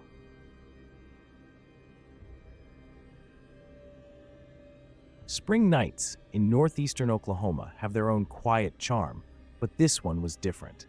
My friends and I, all avid campers and fishermen, had been looking forward to our trip all week. The plan was simple: head to our usual spot, fish through the night, and be back home by morning. We'd done it countless times, but something about this trip felt off from the start. Around midnight, we turned onto a less-traveled dirt road that leads to an old camping area. It's a spot known only to locals, not exactly hidden, but definitely not a popular destination. As we drove, I noticed a vehicle emerging from the path we were about to enter. The car moved slowly, almost as if the driver was watching us. My friend Jim commented, "I didn't think there'd be anyone else out here this late." The remark didn't settle well with me. I shrugged it off and focused on the road, trying to shake the uneasy feeling creeping up my spine. We reached our usual spot, parked, and began unloading our gear. The area was as familiar as an old friend: tall pines, the faint rustle of leaves, and the gentle crackle of distant firelight. Yet, despite the comforting familiarity, something was distinctly unsettling. As we set up our rods and chatted, I noticed a strange silence among us. It wasn't the kind of silence you could pinpoint. It was just an undercurrent of unease. The air felt thick, and even though we were in the midst of nature, it felt like something was out of place. I tried to focus on our usual banter, but my mind kept drifting back to that car. Why was it there? Who was driving it? After a few minutes, I couldn't ignore the gnawing discomfort any longer. I turned to my friends and said, "I've got a bad feeling about this. I think we should pack up and head out." Jim and Alex exchanged glances but eventually nodded in agreement. If I was feeling this way, they weren't going to push it. We packed up quickly, though it felt like every creak of our gear and every rustle of the wind amplified the tension. As we drove back, I couldn't shake the feeling of being watched. It was as if the shadows themselves were closing in. The headlights swept over the familiar trail, but the sense of safety was long gone. That's when we spotted them, glowing embers in the distance, flickering like small, malevolent eyes. We rolled up to the old campsite, and the immediate sense of familiarity did little to comfort me. The place was usually a haven, where the only disturbances were the occasional raccoon or the rustling of the wind through the trees. But tonight, every sound seemed amplified, every shadow a little darker. As we set up, I kept glancing back at the trail. My mind replayed that vehicle slowly moving away from the entrance. I couldn't shake the image of those dull, dim headlights retreating into the night. Maybe I'm just overthinking things, I told myself. but the knot in my stomach refused to loosen. Jim was the first to speak up. "Do you guys feel that? Like something's just not right?" I saw Alex nodding, his face reflecting my own discomfort. It was unspoken but mutual. We were all feeling it. We tried to focus on setting up our fishing gear, but every slight sound, a snap of a twig, the distant hoot of an owl, made us jump. I tried to keep the conversation light, but the words felt forced. The quiet between us grew thicker with each passing minute, almost as if the surroundings were waiting for something. After a while, I couldn't ignore it anymore. I blurted out, "Let's just pack it up. I've got a bad feeling. I don't want to be here tonight." I saw the hesitation in their eyes, the reluctance to admit they felt the same way. Jim and Alex finally agreed, though I could tell they were as unsettled as I was. As we loaded the last of our equipment, the darkness seemed to close in tighter. I caught a glimpse of something red in the distance, just a flicker. My heart pounded as I strained to see. It was probably just a campfire from another group, but the sight made my nerves fray further. With every step back to the truck, the unease grew. The sense of being watched intensified. We drove cautiously through the old campsite, the headlights casting long shadows that danced across the uneven ground. Every now and then, I'd glance at Jim and Alex, catching their anxious expressions in the rearview mirror. The feeling that something was terribly off hadn't faded. If anything, it had intensified. Then, as we were about to leave, a glimmer caught Jim's eye. He stopped the truck abruptly, his hands trembling on the wheel. "Look over there," he said, his voice barely more than a whisper. I peered out and saw faint, glowing embers through the trees. My heart skipped a beat. "What's that?" Alex asked, his curiosity evident despite the visible tension. I could see Jim's hesitance as he pulled over. "I'm just going to check it out. Stay here," he said, trying to sound casual, though his voice betrayed his nerves. I watched as Jim made his way toward the light. Every step he took seemed to make the surrounding darkness grow thicker. Alex and I exchanged uneasy glances. I wanted to call out, to tell him to come back, but a sense of dread rooted me to the spot. A few minutes later, Jim returned, his face pale. "You guys need to see this," he said, almost stuttering. We followed him to the spot where the embers glowed faintly. My eyes widened as I took in the sight. 3 charred wooden crosses, each about a foot high, lay scattered on the ground. They were burnt down to the stubs, the wood blackened and smoldering. The area around them was freshly disturbed soil, as if someone had recently dug and then hastily covered up. "This is messed up," I said, trying to keep my voice steady. The sight was unsettling. The crosses, combined with the recent digging, felt like a message, a warning we hadn't heeded. Jim tried to make light of it, but his forced laughter was hollow. "Maybe some kids messing around," he suggested, though I could tell he didn't believe it. I looked at the burnt remnants and the fresh earth. My gut told me this was far from a prank. The tension was unbearable.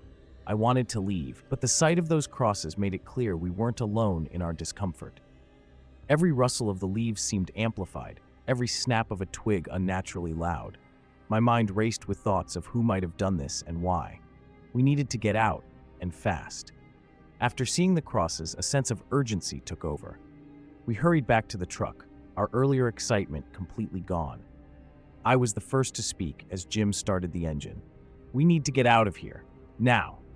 Jim nodded, his hands gripping the wheel tightly as he pulled away from the campsite. The truck bumped along the uneven path, the tires crunching on loose gravel.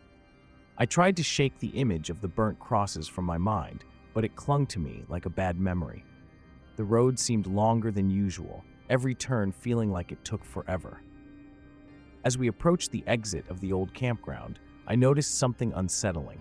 A car was parked by the side of the road, its headlights dim but still on. My heart raced. "That's the same car we saw earlier," I said, trying to keep my voice steady. Jim glanced at me, his face pale. "Are you sure?" I nodded, my eyes fixed on the vehicle. It was the same make and model. The car had a dark tint, making it impossible to see inside. "Yeah, I'm sure," I replied. The realization hit hard. Whoever had been in that car had come back. We were being watched. "Don't stop," Alex said, his voice tight with fear. "Just keep driving." Jim obeyed, his foot pressing harder on the accelerator. The trees on either side seemed to press in closer, their shadows elongating as we sped past. The feeling of being followed lingered, a cold knot in my stomach. I couldn't shake the image of the car. It wasn't just a vehicle, it was a potential threat. Who were these people?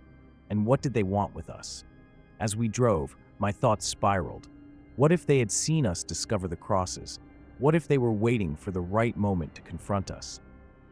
Finally, as we left the campground behind, the road ahead seemed to stretch into the safety of the night. I took a deep breath, trying to calm my racing thoughts.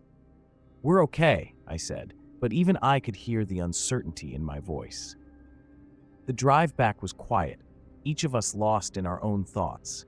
The fear didn't dissipate, nor did the nagging sense of being followed. My mind kept circling back to the burnt crosses, the unsettling presence of the car. We had escaped, but I couldn't shake the feeling that this wasn't over. The drive home was a blur of shadows and speeding headlights. My mind raced with every passing mile. My hands gripped the armrest as I stared into the dark road ahead, trying to shake the feeling of being watched. We had escaped, but the question lingered. Why had those people been there? And why did they return, just as we left? When we finally reached town, relief was tempered with unease.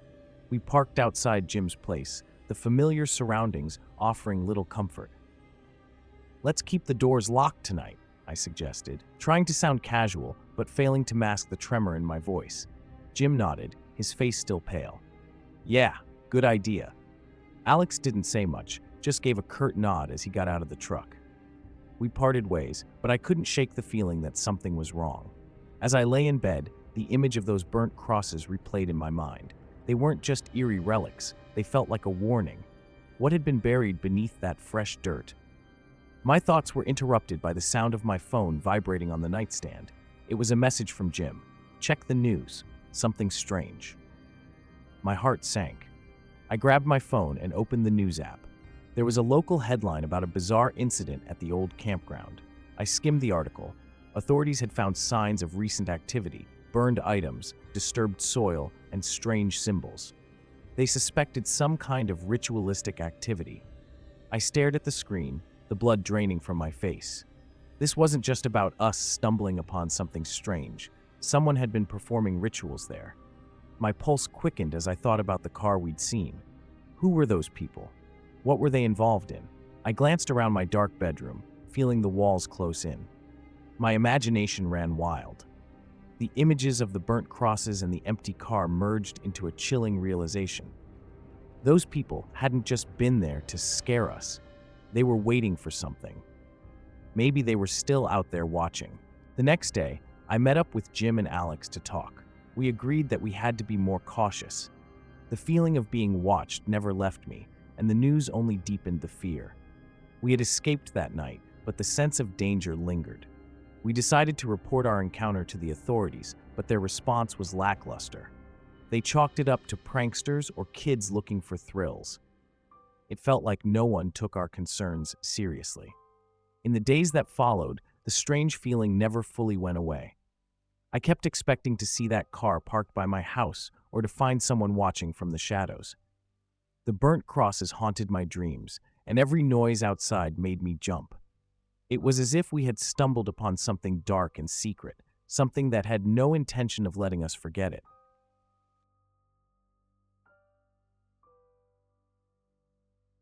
I've always felt at home in the woods. For over a decade, I've spent more than 1,000 days exploring the backcountry of Oklahoma.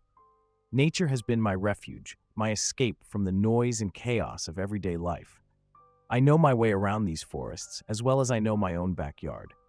Even in the darkest corners of the woods, I've never felt lost. One bright afternoon, I decided to ride my motorcycle up an old mining road that winds through the Cascades. It's a route I'd traveled before, but this time, I aimed to reach a ridge I hadn't explored. The path climbed steeply, giving way to a broad, high basin covered in dense forest. I parked my bike at the edge of the clearing and set off on foot. The air was crisp, and the forest was alive with the soft rustle of leaves and the occasional chirp of a distant bird. As I trudged upward, the trees closed in, their thick trunks and sprawling branches creating a canopy above. About 20 minutes into my hike, as I neared the tree line, I heard a strange noise. It was a rhythmic pounding that seemed to come from somewhere above me. At first, it sounded like a large branch striking against a solid tree. The impact was forceful, the kind that made the surrounding trees tremble slightly. It was as if someone was swinging a hefty post against the wood. I stopped to listen more closely. The pounding wasn't random. It followed a complex, almost musical pattern. My curiosity grew as the sound morphed into rapid beats, resembling a drum roll. It was unsettling, like witnessing someone using a 4-inch post as a drumstick. The sheer power and precision of the blows were baffling. After a few minutes, the drumming abruptly ceased. The sudden quiet was jarring. My instincts kicked in, and I felt a shiver of unease. I had my bear spray and knife with me, but the uncertainty of the situation gnawed at me. I turned back, the sounds from the forest now seeming to echo with an ominous undertone. As I made my way down, I couldn't shake the feeling that something was off. The forest, usually so familiar, now felt alien and menacing. That strange rhythmic pounding had left an impression on me. I couldn't understand what I had heard, but I knew one thing for sure. I had no intention of returning to that valley. The shadows of the trees seemed to whisper warnings, and I felt a deep unease I couldn't explain. I thought about the pounding noise the entire way down the mountain. The rhythmic beats replayed in my mind, each thud resonating with a disturbing intensity. I couldn't shake the image of someone out there, hammering away with such force. As I approached my motorcycle, the familiar hum of the engine did little to ease the tension that had settled in my chest. Once I was back on the bike, I took a deep breath and started the engine. The rumble beneath me felt reassuring, a stark contrast to the unsettling noise I had heard. I decided to drive a bit further, hoping to clear my head. The winding road seemed different now, as if the trees were watching me, closing in with every twist and turn. My surroundings felt more oppressive, the once serene landscape now tinged with an eerie atmosphere. The old mining road was uneven, the rocks and ruts causing the bike to jolt with every bump. I drove slowly, trying to stay alert. The pounding still echoed in my thoughts, and I couldn't help but feel as if something or someone was waiting for me. I scanned the trees as I drove, half expecting to see a figure emerging from the shadows. When I finally reached a small clearing, I stopped and got off the bike. I walked around, trying to convince myself that the noise had been nothing more than a natural phenomenon. Maybe it was just a deer or some other animal making the sounds. But deep down, I knew that wasn't the case. The complexity of the rhythm and the sheer power behind it were too deliberate, too intentional. I looked back up toward the ridge where the pounding had originated. The forest there seemed to hold its breath, the trees standing silent and still. I glanced at my watch. It was getting late. I felt a surge of urgency to leave, an overwhelming sense that I shouldn't linger any longer. As I mounted the bike and began the ride back, the feeling of being watched intensified.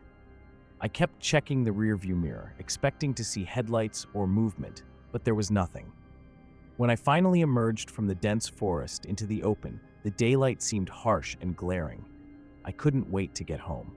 I tried to tell myself it was just my imagination playing tricks on me, but the fear lingered. That rhythmic pounding, that deliberate, powerful sound, it was something I couldn't easily forget. It wasn't just a noise, it was a message, one I wasn't sure I wanted to understand. As the sun dipped below the horizon, I sat in my cabin, staring into the flickering flames of the fireplace. I kept replaying the pounding sound in my mind, trying to make sense of it. The rhythm, the power, everything about it felt unnervingly deliberate. I thought about the stories I had heard about old mining roads and the legends of those who ventured too far into the wilderness. I was determined not to let fear control me, but the pounding had an unsettling quality that lingered in the back of my mind. That night, sleep was elusive. I lay in bed, the cabin's creaks and groans amplified by the darkness. Each sound seemed magnified, every shift in the shadows feeling like a potential threat.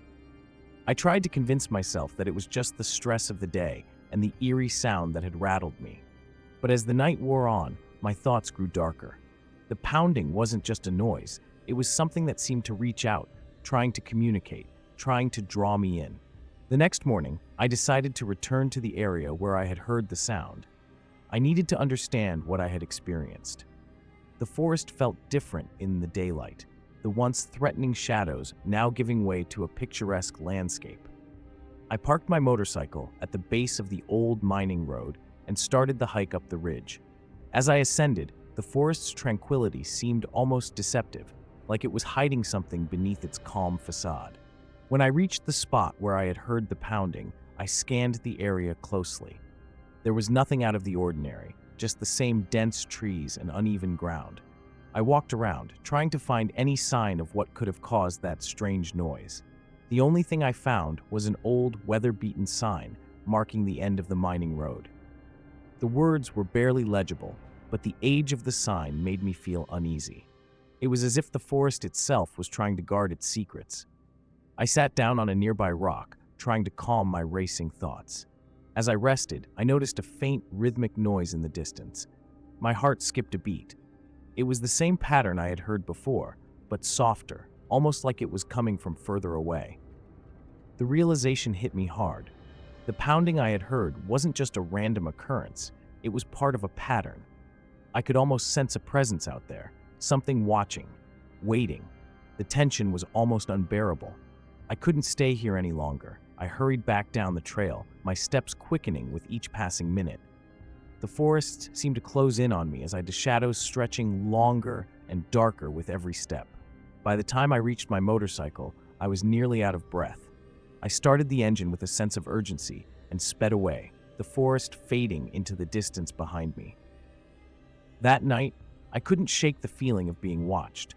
The rhythmic pounding was no longer just a sound, it had become a part of me, a reminder of something I couldn't quite understand but couldn't ignore. I kept thinking about the patterns and the presence I had sensed. Whatever it wasn't something I wanted to encounter again. The forest had changed for me. It was no longer a place of solace, but a realm of unknown dangers. And the pounding, its rhythmic insistence, was a haunting reminder of what might still be lurking out there. It was a few days before I dared to go back out into the woods. Every time I stepped onto my porch, I'd catch myself listening, half expecting to hear that pounding again. But it never came. Instead, the quiet felt oppressive, like the forest was holding its breath, waiting. I couldn't stand it anymore. I needed to understand what had happened, needed to prove to myself that it was just a trick of the mind, or something easily explained away. So I packed my gear, though my hands trembled as I zipped up my jacket. The thought of heading back up that trail unsettled me, but there was no turning back. As I made my way up the familiar path, everything felt sharper, more vivid. The trees, the rocks, even the dirt beneath my boots seemed more alive somehow, like they were watching me, taking note of every step. I brushed it off as paranoia, just nerves getting the better of me.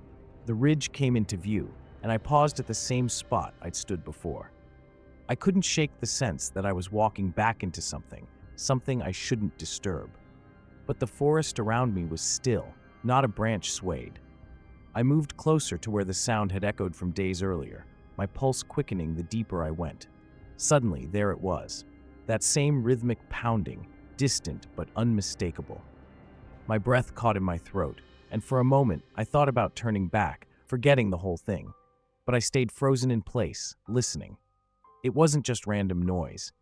It was deliberate, like before. Someone or something was out there. The thought gnawed at me, but I forced myself to move, drawn by a mix of fear and curiosity. "Who's there?" I called out, my voice feeling small against the vastness of the trees. No answer. The pounding continued, steady, almost mocking me for thinking it was something I could confront. I moved closer, my steps careful, heart racing. The closer I got, the louder the pounding became, like it was coming from just beyond the next row of trees. I paused, straining to see through the undergrowth. Then, as suddenly as it started, the noise stopped. I stood there, holding my breath, every sense on high alert. The air around me seemed to thicken, like the space between the trees was pushing in on me. I wanted to say something, maybe call out again, but the words wouldn't come. Instead, I scanned the area, expecting, no, dreading, what might come next. The forest around me was still, unnaturally still. And then, without warning, I saw it, a flash of movement at the corner of my eye. something tall, darker than the shadows themselves, slipping between the trees just beyond my reach. I didn't wait to see more. My body moved before my mind could catch up, and I was running as fast as I could down the trail. I didn't stop until I was back at the bottom, my chest heaving, my legs burning. I glanced back up the path, but there was nothing there. No movement, no sound. Just the memory of that shadowy figure and the pounding that seemed to follow me even now, echoing in my head, relentless. After that day, I told myself I wasn't going back. Whatever was up there, it wasn't worth another sleepless night. But something about it gnawed at me, like an itch in the back of my mind I couldn't scratch. Every time I closed my eyes, I'd hear that pounding, the rhythm repeating in my head as if daring me to come back. I tried to push it down, ignore it, but the more I tried, the more it surfaced. Days passed, and I found myself driving back up that same road. I didn't really plan it. It's like my body decided for me. I wasn't carrying much this time, just my jacket and flashlight. I left the bear spray at home. I don't know why. Maybe a part of me already knew no bear would explain what I saw. The trail seemed different, even though I'd walked it so many times. The trees looked taller, closer. I felt their weight pressing in, but I kept going. Each step pulled me deeper, like I was walking into a place I didn't belong. I tried to focus, to listen for anything familiar, but everything felt off. No wind, no birds, just the crunch of my boots against the dirt. I wasn't even halfway up when I heard the sound again. That same pounding, distant but unmistakable. I froze, my heart racing. Every instinct told me to turn back, but my legs wouldn't listen.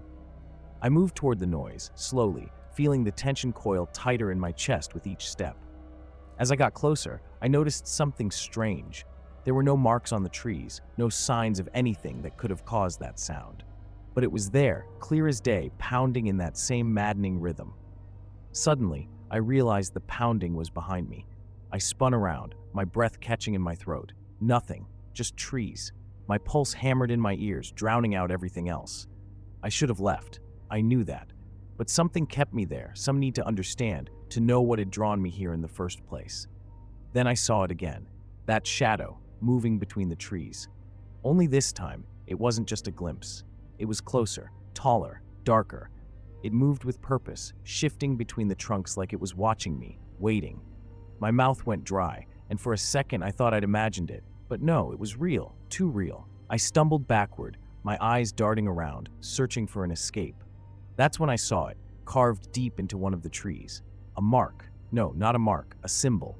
Something old, something I couldn't understand, but it felt wrong, ancient, like it didn't belong here. My skin prickled as I realized the pounding had stopped. Everything around me seemed to hold its breath. I felt it before I saw it, cold, creeping up my spine like ice. I turned, and there it was, standing just beyond the last row of trees, its form twisting in the shadows. It didn't move, didn't make a sound, but I could feel it watching me, measuring me. Then, in a voice that wasn't mine, I heard the words, "You're not supposed to be here." I don't remember running. One minute I was staring at that thing, and the next I was at my truck, gasping for air, my hands shaking so badly I could barely turn the key. As I sped down the road, I didn't look back. I didn't need to. That thing, it wasn't bound to the forest. It had followed me. I felt it, even now, in the quiet moments when I think I'm alone. Whatever I heard, whatever I saw, it had found me, and I don't think it's ever going to leave.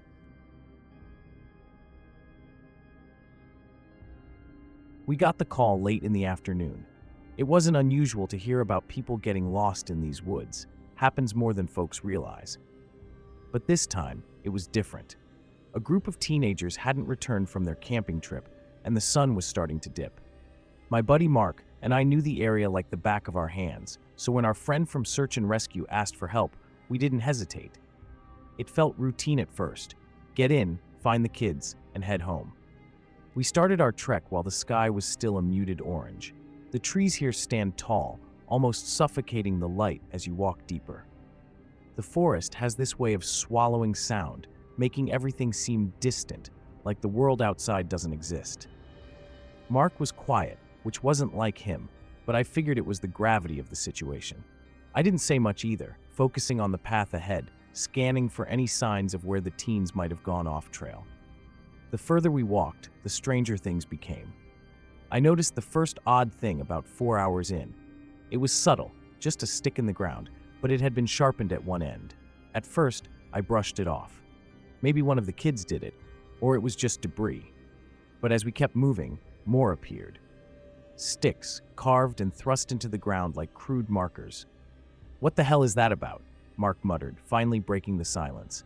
He pointed to a small stuffed animal, the kind a kid would carry around, hanging from a rope tied to a tree branch. It dangled like some kind of twisted ornament, its fur matted and gray from the dirt. I stared at it longer than I probably should have. "Don't know, but it's fresh." My voice didn't even sound like mine.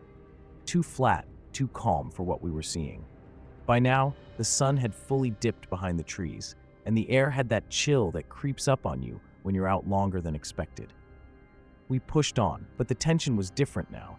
My legs felt heavier, not from exhaustion, but from the feeling that something was off. Every step we took, I kept looking over my shoulder.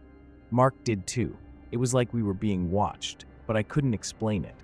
The forest was just wrong. We decided to camp when we reached a small clearing. It wasn't a decision we wanted to make, but heading back in the dark wasn't an option. Neither of us mentioned the strange things we'd seen. Maybe we didn't want to acknowledge how unsettling it really was. We built a small fire, mostly for comfort, but the flames felt too weak to chase off the unease. Mark didn't say much as we ate, just kept looking at the fire, lost in thought. I was too.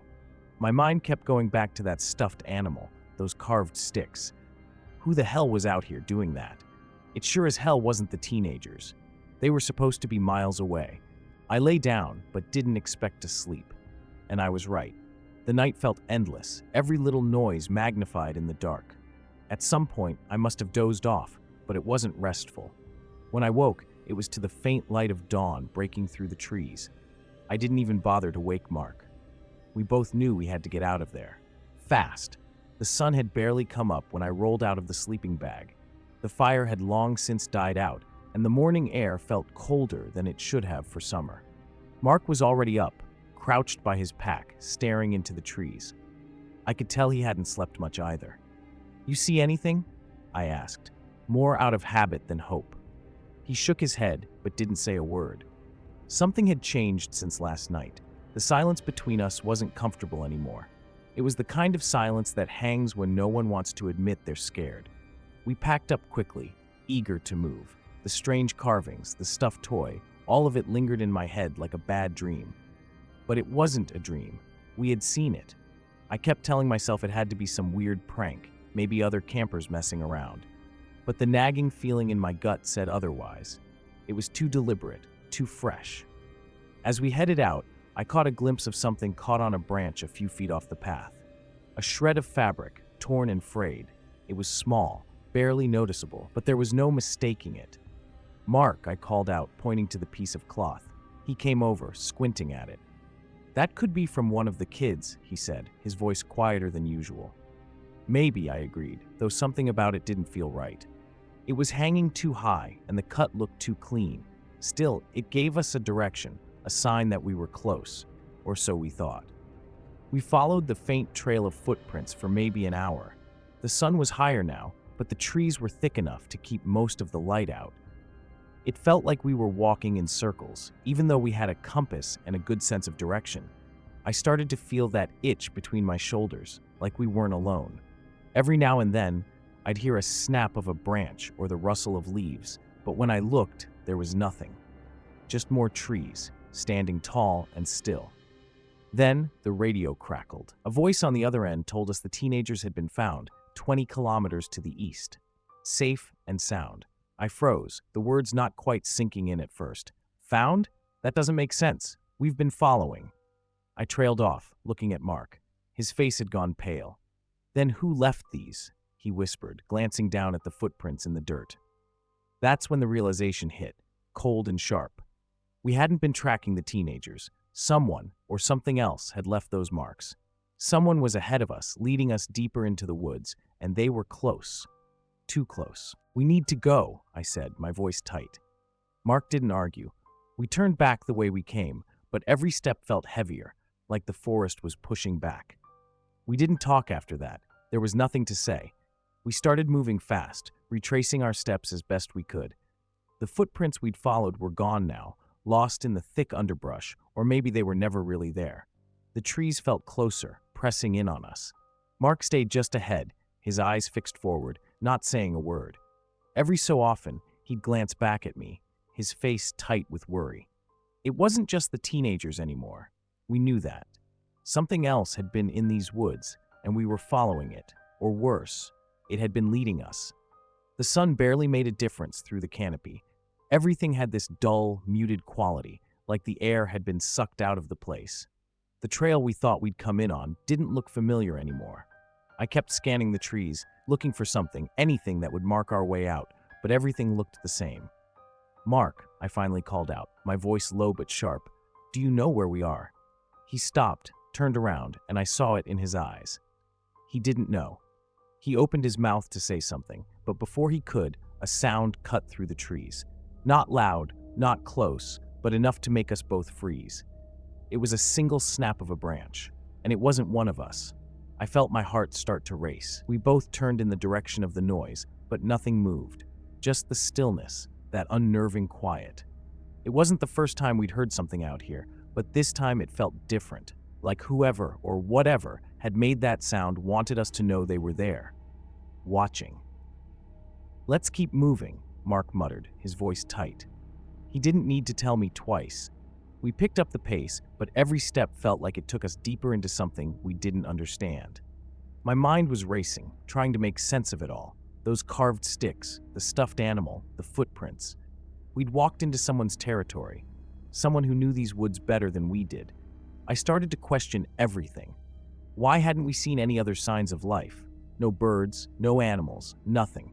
Just that oppressive quiet, like the forest was holding its breath. My thoughts kept circling back to that radio call. The kids were safe. They were miles away. But we weren't. We were out here, alone, with whatever had left those marks and sounds behind. And it didn't feel like they wanted us to leave. Mark slowed down again, looking over his shoulder more often now. His hand rested on the knife strapped to his belt, but I knew it wouldn't make a difference. If someone wanted to get us out here, we wouldn't see them coming. The forest was too dense, too easy to hide in, and we were blind. Another noise, this one closer. It sounded like movement, just beyond the tree line. I stopped dead, my pulse pounding in my ears. Mark shot me a look, but neither of us spoke. We didn't need to. There was something out there, and it was getting closer. Mark and I stood there, frozen, listening. It wasn't just the sound itself that got to me. It was how deliberate it felt, like someone was waiting for us to react. For a long second, neither of us moved. My mind kept trying to rationalize it. Maybe an animal? Maybe a tree settling? But no, it was too purposeful. We were being hunted. That's the only word that came to mind, and once it did, I couldn't shake it. "We should go," I whispered, not even sure why I was keeping my voice low. Mark nodded, his eyes scanning the trees. There wasn't any point in trying to figure out who or what was out there. We just needed to keep moving, put distance between us and whatever was playing with us. We picked up the pace, but with every step, the forest seemed to close in more. I could feel my breath getting shallower, not from the effort of walking, but from the weight of the realization that we weren't alone out here. The sounds didn't stop. Every few minutes, there'd be another rustle, another crack of branches, always just on the edge of our vision. I was trying not to look, trying to keep my eyes on the path, but it was hard not to glance over my shoulder every few steps. The paranoia was creeping in, gnawing at me. I kept thinking about the stories I'd heard growing up, about people going missing in these woods. Most of the time, they blamed the wilderness itself, an accident, a fall, exposure. But this was different. Mark suddenly stopped and crouched, motioning for me to do the same. My heart raced as I dropped down beside him. "What is it?" I whispered, my throat dry. "Listen," he said, barely louder than a breath. I strained my ears, and at first all I could hear was the wind in the trees. But then, faint and distant, came the sound of footsteps. Not an animal, too heavy, and not just one person, multiple. They were slow, measured, like they knew exactly where we were and didn't need to hurry. My stomach dropped. "We need to get out of here," I muttered, my voice shaking now. Mark didn't argue. We stood and started moving again, faster this time, nearly running. The footsteps behind us picked up speed too, though they were still distant, just enough to keep us on edge.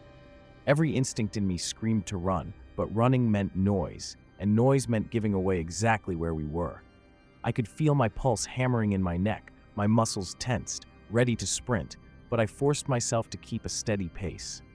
Mark was ahead, his face set in concentration, but I knew he was thinking the same thing I was. How much longer before we're caught?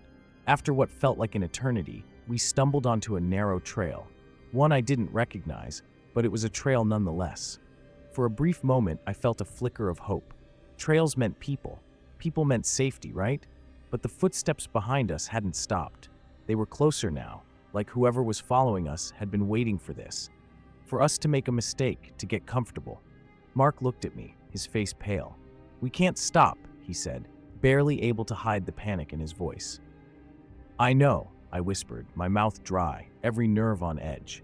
We kept moving, the sound of those footsteps creeping ever closer. We kept moving, faster than before, the trail narrow and uneven under our boots. The footsteps behind us, whoever or whatever they belonged to, didn't stop. They were getting closer. I could hear them now, clearer than before, heavy and deliberate, like they knew there was no need to rush. I glanced at Mark, his face tense, eyes darting around like a trapped animal. I felt the same. Every instinct in me screamed to run, but something held me back. If we ran, we'd be giving them exactly what they wanted. "We need to find somewhere to hide," Mark muttered, more to himself than to me. His voice sounded hollow, as if he was just saying the words to keep from panicking. I nodded, scanning the trees for anything that might give us cover. But the forest was dense, and there was nowhere to go, nowhere to disappear. It was like the trail had funneled us right where they wanted. "Who the hell are they?" I asked, barely able to keep my voice steady. Mark didn't answer. Maybe he didn't have an answer, or maybe he was too scared to think about it. But we both knew, this wasn't some random group of hikers or campers. This felt calculated, like we were being toyed with. The footsteps grew louder, almost rhythmic now, and I realized they were pacing us, matching our speed. I could feel the panic clawing at the back of my mind, but I shoved it down, forced myself to stay focused. We needed to get out, get clear of this trail. But there was nowhere to go. The trees seemed endless, stretching in every direction, a maze we couldn't escape. Suddenly, Mark stopped, dead in his tracks. I nearly ran into him. "What?" I started, but then I saw it. Ahead, in the middle of the trail, was one of those carved sticks, sharpened, sticking out of the ground like a marker. But this one was different. Tied to it was another piece of cloth, this one soaked in something dark, blood. Fresh. "We need to turn back," Mark said, his voice shaking. But I couldn't move. I was staring at the cloth, at the way it fluttered slightly in the breeze. This was a message. Someone was telling us that we were right where they wanted us. And the realization hit me so hard I almost staggered. There was no escape. We hadn't been following them. They had been guiding us, herding us into the deepest part of the woods. I looked around, my heart pounding. No way out. The footsteps behind us stopped suddenly, and in that silence, I realized what they were waiting for. Mark grabbed my arm, pulling me. "We have to go, now!" His voice was raw with fear. I turned to follow him, but just as we started running, something else hit me. The footsteps, they were ahead of us now.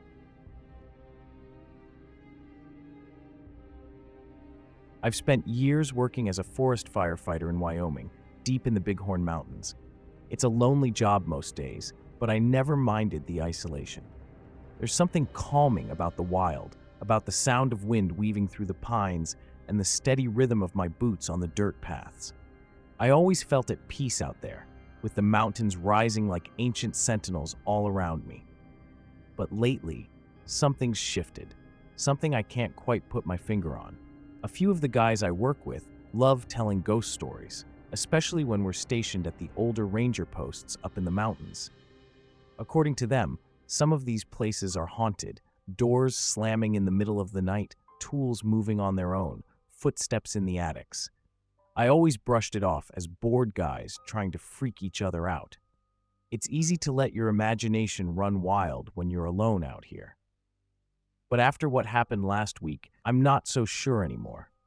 It started on a night when I was the only one left behind at the lookout station. The rest of the crew had gone down to town for supplies, and I volunteered to stay back. I figured it'd be nice to have the place to myself for a night, maybe catch up on some reading. The station was small, just a cabin with a couple of rooms, nothing fancy. I made dinner and settled into one of the chairs by the window, looking out at the darkening forest. That's when I heard it. Footsteps, slow, deliberate, coming from above. At first I told myself it was an animal. Could be anything out here, right? Maybe a raccoon or a stray deer had gotten close. But the sound didn't stop. The footsteps moved in a steady rhythm, like someone pacing back and forth. I stood up, straining to hear better, and the sound grew clearer. It wasn't outside. It was coming from the attic. I grabbed a flashlight, my heart picking up speed. There was no reason for anyone to be up there. The attic hadn't been used in months, and the access hatch was locked from the inside. Still, I had to check. I wasn't about to let my mind play tricks on me. I walked to the hallway, each step feeling heavier than the last, the wooden floor creaking under my weight. When I reached the hatch, I stood there for a moment, flashlight in hand, waiting. The footsteps had stopped. Everything was still. I felt a strange sense of dread creeping in, like I was standing on the edge of something I didn't quite understand. I shook my head, frustrated with myself. It was nothing, I told myself, but deep down, I wasn't so sure. I stood there for what felt like hours, staring at the hatch above me. My grip tightened around the flashlight, knuckles pale. The stillness was unnatural, like the air itself had changed, but I couldn't figure out why. I kept telling myself it was just an animal, but it was hard to believe that now. Something was up there. I could feel it. I exhaled slowly, trying to keep my nerves in check. "Just get it over with," I muttered under my breath. With one hand, I reached for the hatch latch, and the other aimed the flashlight upwards. The metal was cold under my fingers as I twisted it open. The door creaked as it lifted, and my pulse drummed in my ears. The beam of light pierced through the darkness, illuminating the wooden beams and cobwebs hanging from the ceiling. Nothing out of place. Dust hung in the air, stirred up by the draft that slipped through the cracks in the wood. No signs of life, no movement. But that didn't make me feel any better. The footsteps had been too distinct, too real. I climbed up, cautiously stepping onto the attic floor. The wooden planks groaned beneath me, and my eyes scanned the shadows, darting from one corner to another. The attic wasn't big, just a storage space we used for old gear and supplies. Boxes were stacked in the corner, untouched. The smell of stale air clung to everything, and my breath came in shallow bursts. I moved slowly, checking behind every stack of crates under the dusty tarp that covered a pile of old equipment. Nothing. No sign that anyone or anything had been there. My head swirled with questions. Could I have imagined it? No, I knew what I heard. And yet, here I was, staring at an empty space. I turned to leave, shaking my head in disbelief. Maybe the guys were right. Maybe this place had its own way of getting under your skin. Just as I stepped toward the hatch, the sound came again. A single footstep. Close, way too close. It wasn't behind me this time. It was directly in front of me. I froze, my body going rigid. My eyes locked onto the source of the sound, a shadow shifting ever so slightly in the far corner of the attic. There shouldn't have been anything there, but the darkness moved, like something was hiding just beyond the edge of the light. I could feel my heart race, my grip tightening on the flashlight until my fingers hurt. I couldn't move. My legs were frozen, rooted to the spot like the wooden beams beneath me had grown around my feet. That shadow, was it real? It shifted again, so slight that I almost doubted my own eyes. But the floor hadn't creaked. Nothing else had stirred. I stood there, flashlight aimed, trying to breathe, but my chest felt tight. Who's there? My voice came out weaker than I expected, barely more than a whisper. I half expected nothing to happen, for the attic to remain still and empty, for me to feel like an idiot. But that wasn't what happened.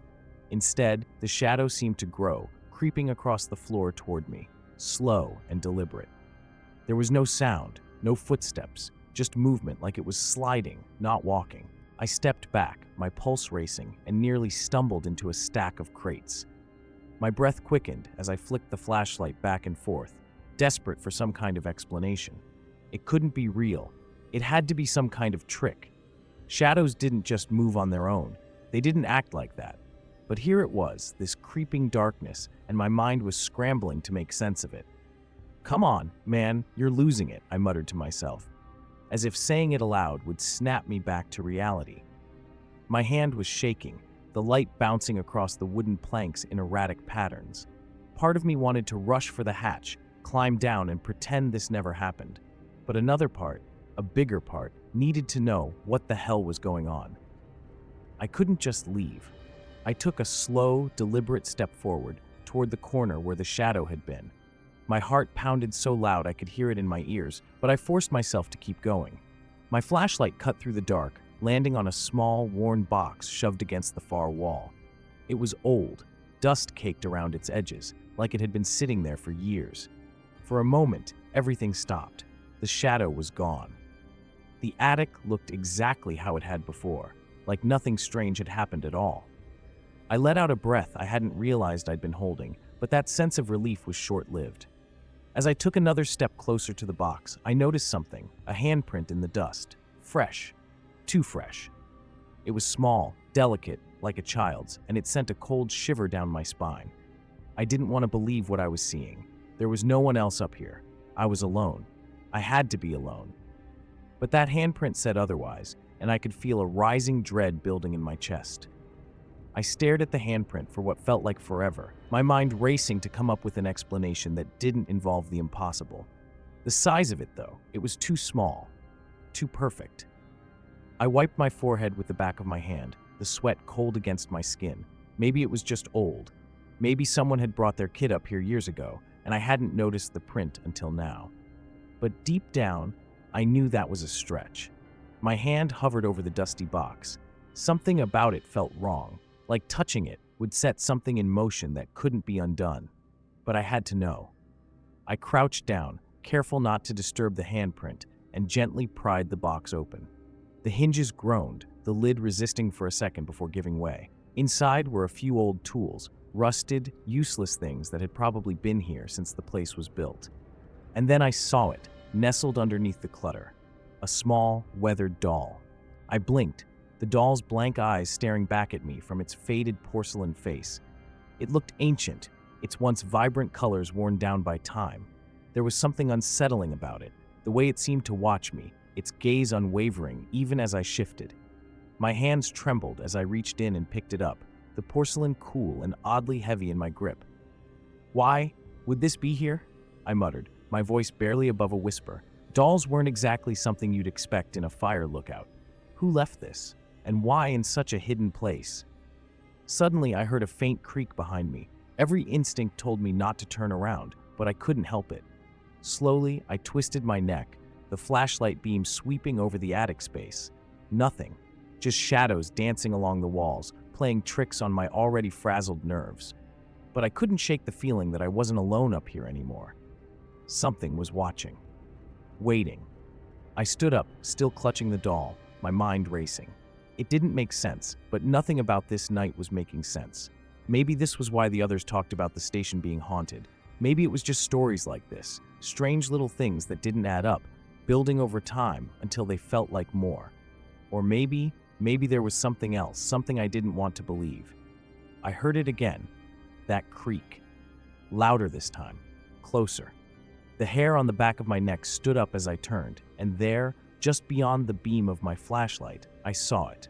A figure, barely visible, standing in the corner. Not moving, just standing. I froze. The figure in the corner didn't move. My flashlight flickered for a split second, casting long shadows across the attic walls.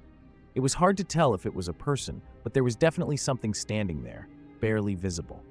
I squinted, hoping it was just some old piece of furniture or junk piled up, but no, it was too tall, too human-shaped. My heart pounded in my ears, drowning out everything else. "Who's there?" My voice came out shaky, barely a whisper. I wasn't even sure I wanted an answer. The figure didn't respond, didn't even flinch. I slowly backed up, keeping the beam of light on that corner. My breath was shallow, each exhale feeling like it was sucked out of me. The attic seemed to shrink around me, the walls closing in as the air grew colder. That figure, it was like it was watching, waiting for something. I couldn't move my eyes away, afraid that if I looked away for even a second, it might get closer, or worse. I took a step back, my boots scraping against the wooden floorboards, the sound louder than I expected. For a second, the figure seemed to shift. I blinked. Did it move? Or was that just my mind playing tricks? I couldn't trust my senses anymore. Everything felt wrong. The attic. The doll still clenched in my hand. Even the flashlight seemed off, like it wasn't strong enough to cut through whatever dark presence was filling this place. The thought crossed my mind to just run. Get the hell out of there. But something held me back. Curiosity, maybe, or fear of turning my back to it. I took another cautious step toward the exit when I heard it, a soft, almost imperceptible whisper from behind me. I spun around, the flashlight beam wild as it cut through the darkness, but there was nothing. Nothing except the attic door slightly ajar, creaking ever so slowly as it opened wider. My heart sank. I hadn't left it like that. I know I hadn't. Suddenly, I felt a tug on my hand, the one holding the doll. Instinctively, I yanked my arm back, but the doll didn't come with me. It hung there, suspended in midair, as if someone was holding it. I watched in horror as the doll slowly turned, its lifeless eyes locking onto mine. And then with a faint pop, it dropped to the floor, shattering into 100 pieces. I didn't wait. I bolted for the door, crashing through it and down the stairs. Whatever that thing was, whatever had just happened, it wasn't staying in that attic anymore. I wasn't staying in that station anymore. As I burst out into the cold mountain air, the realization hit me like a punch in the gut. The stories, the things my friends had joked about, they weren't just stories. Something was up there, and it wasn't human. Nobody ever believed me and my husband, but what I'm about to tell is a truth I wish were a lie. I'm a very skeptical person and didn't believe in things portrayed in horror movies, but after our experience, I had to change my thoughts. When we first moved into that old Victorian house, it seemed like the perfect chance to start over. Tom and I had been through a rough few months, job changes, family drama, and we needed a fresh space to breathe. The house was huge, a bit rundown, but full of character. The creaky wooden floors, the high ceilings, the antique fixtures, it all seemed so charming at first. I remember thinking it would be fun to restore it, make it ours. It was on our second day there that I found the mirror. I was rummaging through the attic, looking for old furniture or anything we could salvage. That's when I saw it, pushed against the far wall, covered in a thick layer of dust. It was tall, framed in dark wood with carvings that almost looked like vines, twisted and intertwined. Despite its grimy appearance, I could tell it was old and valuable. Something about it made me want to bring it down, so I did. I cleaned it up and placed it in the living room, right by the window. Tom didn't say much about it, just shrugged and let me do my thing. A few days later, things started happening. At first, it was small, just odd little moments. I'd walk past the mirror and see something out of the corner of my eye. A flicker, like a shadow darting behind me. I'd turn around, and nothing would be there. I told myself it was the light playing tricks, or maybe just my reflection moving weirdly. But it kept happening, more frequently, and each time it felt wrong. Like whatever I saw didn't belong to me or the room. One night, Tom was working late, and I was alone in the house. I was sitting on the couch, scrolling through my phone, when I glanced up at the mirror. My stomach dropped. There was something there, behind me in the reflection. A figure, faint but unmistakable. I turned around quickly, my heart pounding, but of course, the room was empty. When I looked back at the mirror, the figure was gone too. It was so fast that I almost convinced myself it was my imagination. Almost. I didn't mention it to Tom at first. He's always been the logical one, the explain everything with reason type, and I wasn't ready to sound crazy. But it kept happening. Every time I was near that mirror, I felt watched. It was as if the room shifted when I wasn't looking directly at it. The feeling of being alone in the house disappeared completely. And it wasn't just a feeling. I knew something, or someone, was there, hiding just beyond what I could see. I thought about covering the mirror, putting it back in the attic, but I couldn't bring myself to do it. Something kept drawing me back to it, like I needed to figure out what was really going on. As the days went on, the feeling of being watched grew stronger. I couldn't ignore it anymore. Every time I walked by that mirror, I felt this prickling sensation, like eyes boring into my back. I tried to brush it off, blaming stress or exhaustion from the move, but deep down, I knew it wasn't just in my head. Something was wrong with that mirror. One afternoon, I was home alone, going about my usual routine, when I heard a soft creak behind me. I froze, the hair on the back of my neck standing up. Slowly, I turned to face the mirror. My reflection stared back at me, but something wasn't right. For a split second, I thought I saw movement behind me. A shadow? A person? I couldn't be sure. My breath caught in my throat. I blinked hard, but by the time my eyes adjusted, everything looked normal again. Yet I couldn't shake the feeling that I wasn't alone. I sat down on the couch, my eyes fixated on the mirror. "What's happening to me?" I whispered to myself, my voice barely audible. It didn't make sense. How could a piece of furniture, a mirror of all things, make me feel so uneasy? I tried to rationalize it. Maybe it was the old house playing tricks on my mind. But deep down, I knew it was more than that. This wasn't just paranoia. Something was here, watching, waiting. That night, when Tom got home, I couldn't hold it in anymore. "Tom," I started, hesitating for a moment, "have you noticed anything strange about the mirror?" He gave me a confused look, shaking his head as he set his keys down on the kitchen counter. "What do you mean, strange?" he asked, glancing toward the living room where the mirror stood.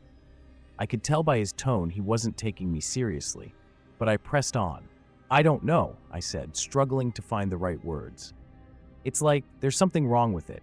I keep seeing things, shadows, movements that aren't there. It sounds crazy, but it feels real."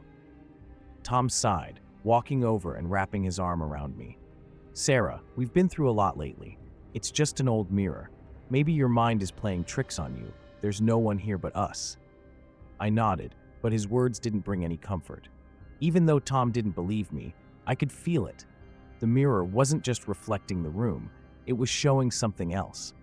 Something I couldn't explain, but I knew was real. And I was starting to wonder if it had been there all along, just waiting for me to notice. Tom's words lingered in my mind, but they didn't erase the unease that settled deep in my chest.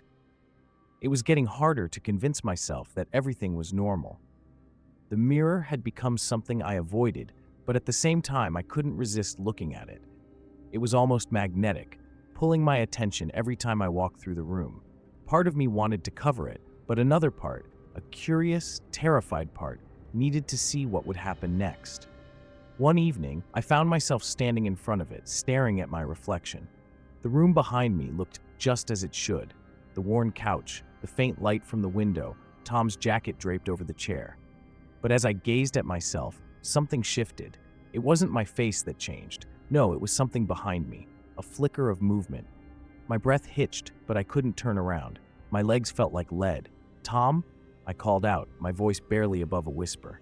He was in the kitchen, in and out, but I wasn't sure if he'd heard me. I waited, eyes locked on the mirror, hoping I'd imagined it. Then it happened again. This time, more distinct. A shadow. A figure there for a split second before disappearing. My pulse quickened, and I took a step back, finally turning around, heart pounding. But the room was empty. Nothing was out of place. I swallowed hard and backed away slowly, not taking my eyes off the mirror. Something was in there. I couldn't deny it any longer. But what was I supposed to do? Tell Tom again? He'd think I was losing my mind.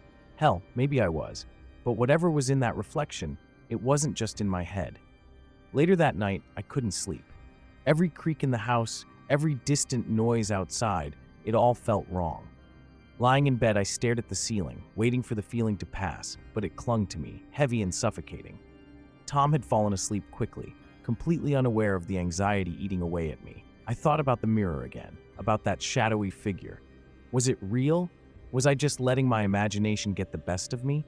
I sat up in bed, listening to the quiet. And then, from downstairs, I heard something. A faint thud, like something being moved. My stomach tightened, and I froze, straining to hear it again. Thud. I wasn't imagining it. Something was happening in the living room. My mind immediately went to the mirror. Of course, it had to be the mirror. Slowly, I slid out of bed, careful not to wake Tom. I wasn't even sure why I didn't want to wake him. Maybe it was because I knew he wouldn't believe me. Or maybe it was because I wasn't ready to face whatever was down there with him by my side. I crept down the stairs, my hand grazing the banister for support. The living room was dark, but the mirror stood out in the faint light coming from the street outside. And there, standing right in front of it, was a figure. I froze, my breath catching in my throat as I stared at the figure in front of the mirror. It wasn't moving, just standing there, back turned to me, its outline faint but unmistakable. My mind raced, grasping for some logical explanation, but all I could feel was a growing sense of dread. I wanted to turn and run, but my legs wouldn't listen. Instead, I stood there, watching, waiting for something to happen. My heart pounded so loudly I thought it might give me away, but the figure didn't react. It just stood there. "Tom," I whispered, even though I knew it wasn't him. He was still asleep upstairs. I didn't expect an answer, but hearing my own voice, even in that soft, broken whisper, made it all feel more real, too real. This wasn't my imagination playing tricks on me. Something was in the house. I swallowed hard and took a step forward, then another, the floor creaking under my weight. The figure remained still, but as I got closer, I realized it wasn't just some shadow cast by a trick of the light. It had substance. The outline of a woman, slender and tall, dressed in something long and old-fashioned. My mouth went dry. I could feel the blood rushing in my ears, my vision narrowing as if the entire room had darkened, leaving just the mirror and this impossible presence. "Who are you?" I whispered, barely able to get the words out. The figure didn't respond. Instead, it slowly, agonizingly slowly, turned its head toward me. My heart nearly stopped as I caught a glimpse of her face in the reflection.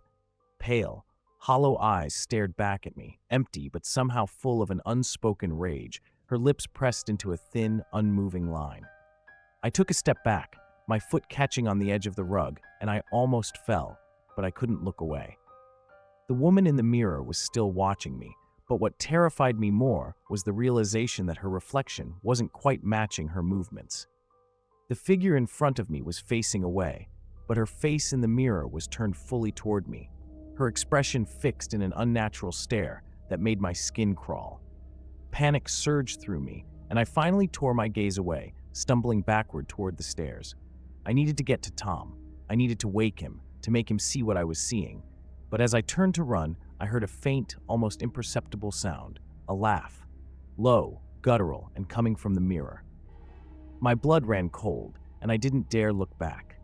I bolted up the stairs, my hand shaking as I reached for the doorknob to our bedroom, desperate for some kind of safety.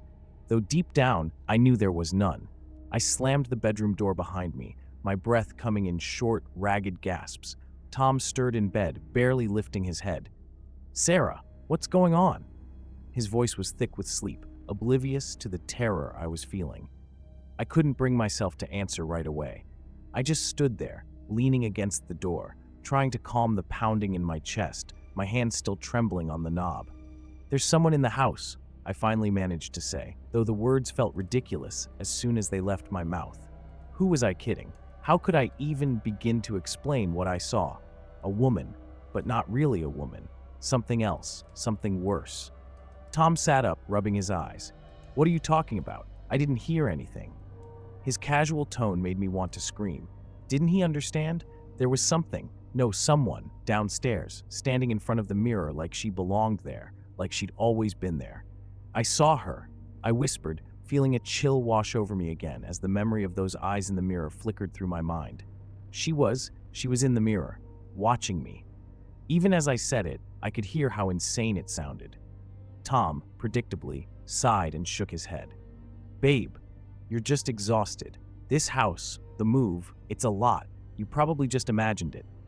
He slid out of bed, heading toward the door like he was about to go prove me wrong. I wanted to stop him, to keep him here with me, but something kept me silent. Maybe part of me needed him to see it too, to make it all real in a way I didn't want it to be. I followed him down the stairs, my heart pounding harder with every step. The house was darker than it should have been, shadows stretching across the walls in unnatural shapes. I kept my eyes on the floor, not daring to look toward the living room. But Tom did. He stepped into the room, turned on the light, and stood there, staring at the mirror. It was empty. Just an old, ornate piece of glass reflecting back the room like it always did. "There's nothing here," he said, his voice tinged with frustration. He was about to turn around when I finally looked up, and my blood went cold. The reflection. It wasn't right. Tom was standing in front of the mirror, but in the glass, he was smiling. A slow, menacing grin spread across his face, even though in reality his back was to me, his expression blank. My legs felt weak, and I grabbed the door frame for support. "Tom," I said quietly, almost afraid of what I was about to ask. "Do you see it?" My voice trembled, the air thick with something I couldn't name. He didn't turn around right away, just stood there, staring at his own reflection, unaware of the smile that didn't belong to him. When he finally looked at me, his face was pale, eyes wide with confusion. "What the hell?" He took a step back, his reflection not moving, still smiling that eerie, knowing grin. I felt my stomach drop. It wasn't just me. He could see it too, and that's when the smile in the mirror grew wider. No one really believes me when I talk about what happened in that apartment. Even now, it feels unreal, like something out of a bad dream. I guess it started small, like these things often do. At first, it was just a noise, a slow, dragging sound on the stairs outside my door. I brushed it off as normal. It's an old building, after all, and I figured it was just the pipes or the wood settling. But the thing is, it kept happening every night around the same time. No one else in the building seemed to notice, though. I lived on the second floor, and the stairs right outside led to a dark hallway that always seemed colder than the rest of the building. I'd lay in bed at night trying to sleep, but the sound of those footsteps, or whatever it was, kept me awake. Up and down slowly like someone pacing. I even thought about going out to check a couple of times, but there was something about the way it sounded. Something I couldn't put into words. It wasn't fast, not hurried like someone trying to get somewhere. It was deliberate, like someone was taking their time. One night, after a long day of classes, I came home and felt a chill as soon as I stepped inside. My front door was unlocked, which immediately set off alarm bells. I knew I'd locked it that morning. Standing there in the doorway, I just froze. A part of me wanted to believe maybe I'd forgotten, but I knew I hadn't. I checked every corner of the place, my hands shaking the whole time. Nothing seemed out of place, but there was this smell, damp, earthy, like wet soil, almost as if the ground itself had been disturbed. It wasn't just the smell that bothered me. It was the way it lingered, even though I couldn't find a source. The next morning, it was gone, and I almost convinced myself I'd imagined the whole thing. Maybe the neighbors had left something out. But that night, the noises started again, and this time, I couldn't shake the feeling that something, or someone, was out there, just beyond my door. The pacing on the stairs had become more deliberate, slower, and it felt like whoever, or whatever it was, knew I was listening. I called my best friend Mark and told him everything. "It's probably just the building, man," he said, laughing like it was nothing. "Old places make weird sounds. Maybe you've got a raccoon or something in the walls." I wanted to believe him, but it didn't explain the door, and it definitely didn't explain the smell. Still, I laughed it off, agreeing with him, but that night, I didn't sleep. Every creak and shift of the building set my nerves on edge, and I lay awake, staring at the ceiling, waiting for something to happen. The next morning, I went out and bought a cheap camera. I figured if there was something, or someone, messing with me, I'd catch it on tape. Setting up the camera was supposed to make me feel better, like I was in control of whatever was happening. I mounted it right at the top of the stairs, where I kept hearing the noises. I even checked the angle 3 times, making sure it captured the full length of the staircase and the front door. By the time I finished, it was almost midnight. I stood there, staring at the screen on my phone as the camera streamed live.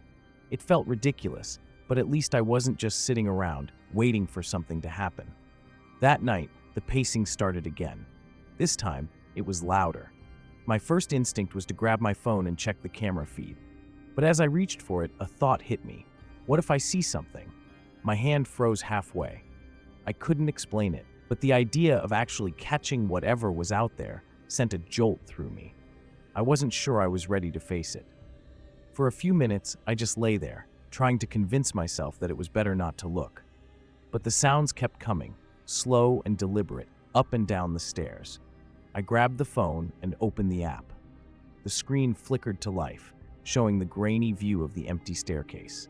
Nothing. The noises hadn't stopped, but the stairs were completely empty. I watched for what felt like an eternity, eyes glued to the feed, waiting for something to appear. But there was nothing. Eventually, the noises faded, and I was left staring at an empty staircase, heart pounding in my chest. I didn't know if I felt relieved or frustrated. Maybe it really was just the building after all. Maybe I was losing it. The next day, I checked the recording. There were hours of nothing, just the static view of the stairs. I almost didn't watch it all the way through, but then, around 3 a.m., I saw it. At first, it was just a blur, like the camera had glitched. But then, I could make out a figure, a person, or at least something that looked like a person, crawling up the stairs. Slowly, its movements were jerky, unnatural, like it didn't know how to use its limbs. My skin prickled watching it. The figure stopped right at my door, crouching in a way that seemed wrong. It just stayed there, as if it was listening. I could barely breathe. I replayed the footage over and over, trying to make sense of what I was seeing. The figure was pale, thin, almost skeletal. I couldn't see its face, but the way it moved, the way it paused at my door, sent a chill down my spine. I grabbed my phone and texted Mark. "You're not going to believe this." He didn't respond right away, and I was left sitting there, replaying the video until the image burned itself into my brain. By the time Mark called me back, I had watched it at least a dozen times. "You sure it's not just someone messing with you?" he asked. His voice sounded distant, like even he didn't fully believe what he was saying. "Dude, you've seen the footage," I said, my voice shaky. "No one moves like that. It's not human." There was silence on the other end of the line. He didn't have an answer for that. Neither did I. I couldn't stop thinking about the video. Every time I closed my eyes, I saw that figure crouched at my door, its twisted limbs frozen in that unnatural pose. It was like my brain was trying to make sense of something it wasn't supposed to understand. For the rest of the day, I couldn't focus. Even at class, I found myself zoning out, the professor's voice fading into the background as the image replayed in my head. What was it doing at my door? Why did it just sit there, like it was waiting? By the time I got back to my apartment, it was already getting dark. The building felt different now. The creaks and groans I'd gotten used to seemed louder, more deliberate. As I climbed the stairs, I found myself looking down, half expecting to see that thing crawling up behind me. I couldn't shake the feeling that I wasn't alone, that whatever I'd seen was still out there, lurking. My fingers fumbled with the keys as I reached my door, heart racing for no reason other than the sudden sense that I shouldn't be here.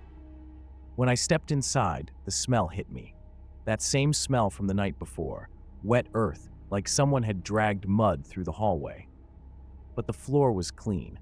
No footprints, no sign that anything had been disturbed. I stood there for a second, just breathing it in, trying to figure out where it was coming from. I walked over to the window, opened it, hoping it would clear out the smell, but it just lingered, thick and cloying. I pulled out my phone and checked the camera feed again. Nothing. The stairs were empty, just like the night before, but that didn't reassure me. I knew it was only a matter of time before I saw it again. My mind kept racing. Was it real? Could someone be messing with me? But how could anyone know about the cameras? No one knew, not even Mark until I told him. And even if someone did, that thing in the footage, it wasn't right. I paced the apartment for a while, restless. Every noise outside made me flinch. My ears were tuned in, waiting for that slow, deliberate movement on the stairs. It was almost a relief when I finally heard it, the faint creak of the steps. I froze, listening. The sound was slow, just like before. Up, pause, then down again. My pulse quickened. It wasn't my imagination. It was happening right now, and I was awake to hear it. I grabbed my phone, my fingers trembling as I opened the camera feed. There it was. That same shape, crawling up the stairs, its limbs jerking in that grotesque, almost mechanical way. I couldn't breathe, couldn't move. My entire body was locked in place, staring at the screen. The figure stopped in front of my door again, just like before. Only this time, it turned its head. I couldn't make out any features, just the pale, distorted outline of a face, staring right at the camera. And then it spoke, in a voice so low I barely heard it through the feed. One word. My name. I couldn't move. The phone slipped from my hands and hit the floor with a dull thud, but I didn't care. That thing, it had said my name. I hadn't imagined it. The sound of it, barely a whisper, felt like it had burrowed into my head, like it was still echoing there. How could it know? I never told anyone where I lived. No one had been to my apartment except maybe Mark, but he wouldn't pull something like this. This was different, more than just a prank. I stared at the door, half expecting to hear a knock, but there was nothing. Just the soft creaking of the old building settling, the same creaks I had always ignored, until now. My mind raced, thinking of all the possibilities. Maybe I was hallucinating, sleep deprivation, stress, anything. But deep down, I knew I couldn't explain it away. Whatever was out there, it was real, and it was coming for me. I forced myself to move, bending down to pick up the phone. The screen had gone dark, and for a moment, I hesitated to turn it back on. I didn't want to see if it was still there, but I had to. I needed to know. When the screen lit up again, the camera feed was empty. Just the same dusty, worn stairs stretching out below me. My door was shut. No sign of anything or anyone. I almost let out a breath, but the knot in my chest stayed tight. I knew better now than to feel relieved. Without thinking, I bolted to the kitchen, fumbling through the drawers until I found the only weapon I had, a dull, barely used kitchen knife. My hands shook as I clutched it, staring at the door like it might burst open any second. What if it did? What would I do? I wasn't a fighter. I wasn't brave. But I couldn't just sit here, waiting for whatever was out there to come in. The hours dragged by in a haze. Every time I thought about leaving, I'd freeze up, imagining what might be waiting on the other side of that door. The smell of damp earth still clung to the air, faint but unmistakable. It was like a reminder, this wasn't over. I couldn't shake the feeling that there was more to all of this, something I hadn't put together yet. Eventually, I couldn't take it anymore. I needed answers. The next morning, I headed to the police station with the footage, my heart pounding the entire way. The officer at the desk barely glanced at it, handing it off to someone else. I sat in that waiting room for what felt like hours, the sterile smell of the place making me sick to my stomach. Finally, a detective came out. He looked tired, uninterested, until he saw the video. His eyes narrowed, and I saw his hand tighten on the tablet. He didn't say anything for a long moment, just stared at the screen. Then he glanced up at me, his voice low. "You live in that old building on Park Street, right?" I nodded, too anxious to speak. His face went pale, and for the first time since this whole nightmare started, I saw real fear in someone else's eyes. "We found someone in the sewers under that block a few years ago. They were reported missing for months before we found them. The thing is," he hesitated, then looked me straight in the eye, "they were living in that apartment before you." The detective's words hit me like a punch to the gut. I stared at him, trying to process what he'd just said. The person they found in the sewers? They had lived in my apartment? My skin prickled as the reality of it sank in. Whoever, or whatever that thing was, it had a connection to the place I was calling home. My head spun, the memories of the strange noises on the stairs, the unlocked door, the smell of wet earth. They all felt different now, darker. "Wait, what do you mean they lived in my apartment?" My voice cracked, betraying the fear I was trying to suppress. I needed to know, even though part of me wished I'd never asked. The detective sighed, glancing at the floor before meeting my eyes again. "Years ago, a man went missing. He was renting the same unit you're in now. For months, nobody knew where he'd gone, and then we found his body down in the tunnels. Officially, he died from dehydration and exposure, but there were signs he'd been trying to find a way out for weeks. Scratches on the walls, disturbed dirt, things like that." I felt cold. This wasn't just a coincidence, there was something tying this all together. The man in the tunnels, the figure I'd seen on the camera. I swallowed hard, my mouth dry. "And you're saying you don't think he just got lost down there, do you?" The detective hesitated, then shook his head slightly. "There were rumors, things the older tenants talked about, strange sightings, odd noises. Most people brushed it off, said it was the building settling or the plumbing acting up. But you're not the first person to report something unusual." I gripped the edge of the chair, my knuckles white. "What happened to the others?" Some of them moved out, others just learned to live with it. He paused, as if weighing his next words. But a few, they went missing too. My breath caught. Missing. I felt like the walls of the station were closing in on me. I had moved into that apartment thinking it was just an old building, a cheap place to crash while I finished school. Now, I couldn't shake the feeling that I was part of something much darker. I stood up abruptly, my legs unsteady. "I can't go back there," I muttered, more to myself than to the detective. But as I said it, I knew I didn't really have a choice. My things were there, my life. Still, every instinct screamed at me to run, to get as far from that place as possible. The detective didn't try to stop me as I walked out, but his last words echoed in my mind. "Just be careful. Some doors once opened can't be closed." I didn't sleep that night. Every time I closed my eyes, I pictured that thing on the stairs, whispering my name. It started like most things do, small, insignificant. A crackling noise coming from the baby monitor while I was in the kitchen, barely noticeable over the hum of the dishwasher. I assumed it was just static, some interference from the Wi-Fi or the television. I didn't think much of it at first. Emma was asleep, and the house was quiet. That's all that mattered. But the crackling became more frequent, and I started to notice other sounds, faint but unmistakable. A voice, too low to make out, but definitely there. I chalked it up to paranoia, sleep deprivation maybe. New motherhood does strange things to your mind. I told myself it was just the monitor picking up a nearby signal, another family, another baby in a neighboring house, but I knew it wasn't. We live in a detached house, no one around close enough to bleed into our system. One night I was feeding Emma when I heard it again, clearer this time. It sounded like someone saying her name. Emma, but drawn out, slow, like they were savoring each syllable. My skin prickled, and I froze, trying to make sense of it. I checked the monitor. Nothing. The camera showed Emma's crib, the gentle rise and fall of her breathing. No one was there. I told Dan about it the next morning over breakfast. "Maybe the monitor's picking up a neighbor's device," he said, brushing it off. "These things happen. It's probably just some cross-connection." I wanted to believe him. I really did. But the way the voice said her name, it felt wrong, like whoever it was too familiar with her. The following nights, the voice came back. It wasn't just saying her name anymore. Sometimes I'd hear low murmurs, almost as if a conversation was happening, just out of reach. I tried turning the monitor off and on, hoping the reset would fix the glitch. It didn't. If anything, it seemed to get worse. More voices, and now I was hearing strange phrases, things like, "She's perfect," and "I'm watching."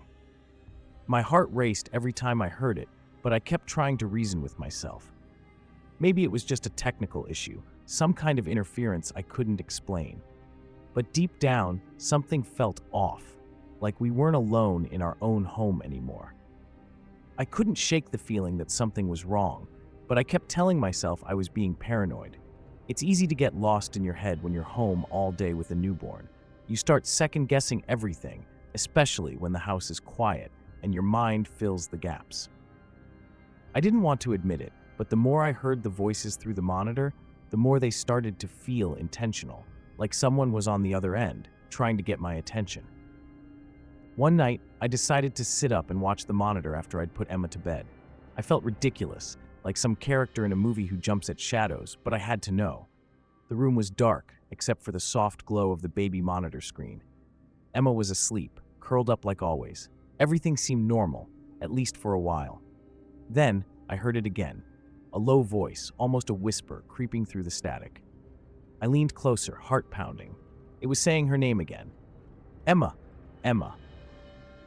My breath caught in my throat. It wasn't just interference. It couldn't be. The way it said her name, slow, deliberate, it was like whoever it was knew her, like they were right there, watching her sleep. I turned the monitor volume up, trying to make out more. Then I heard it. "She belongs to me." I froze, every muscle in my body tense. That was when I felt it, the overwhelming sense that I wasn't alone in the house. I grabbed the monitor and rushed to Emma's room, trying to stay calm. The door creaked as I pushed it open, and the dim light from the hallway spilled into the room.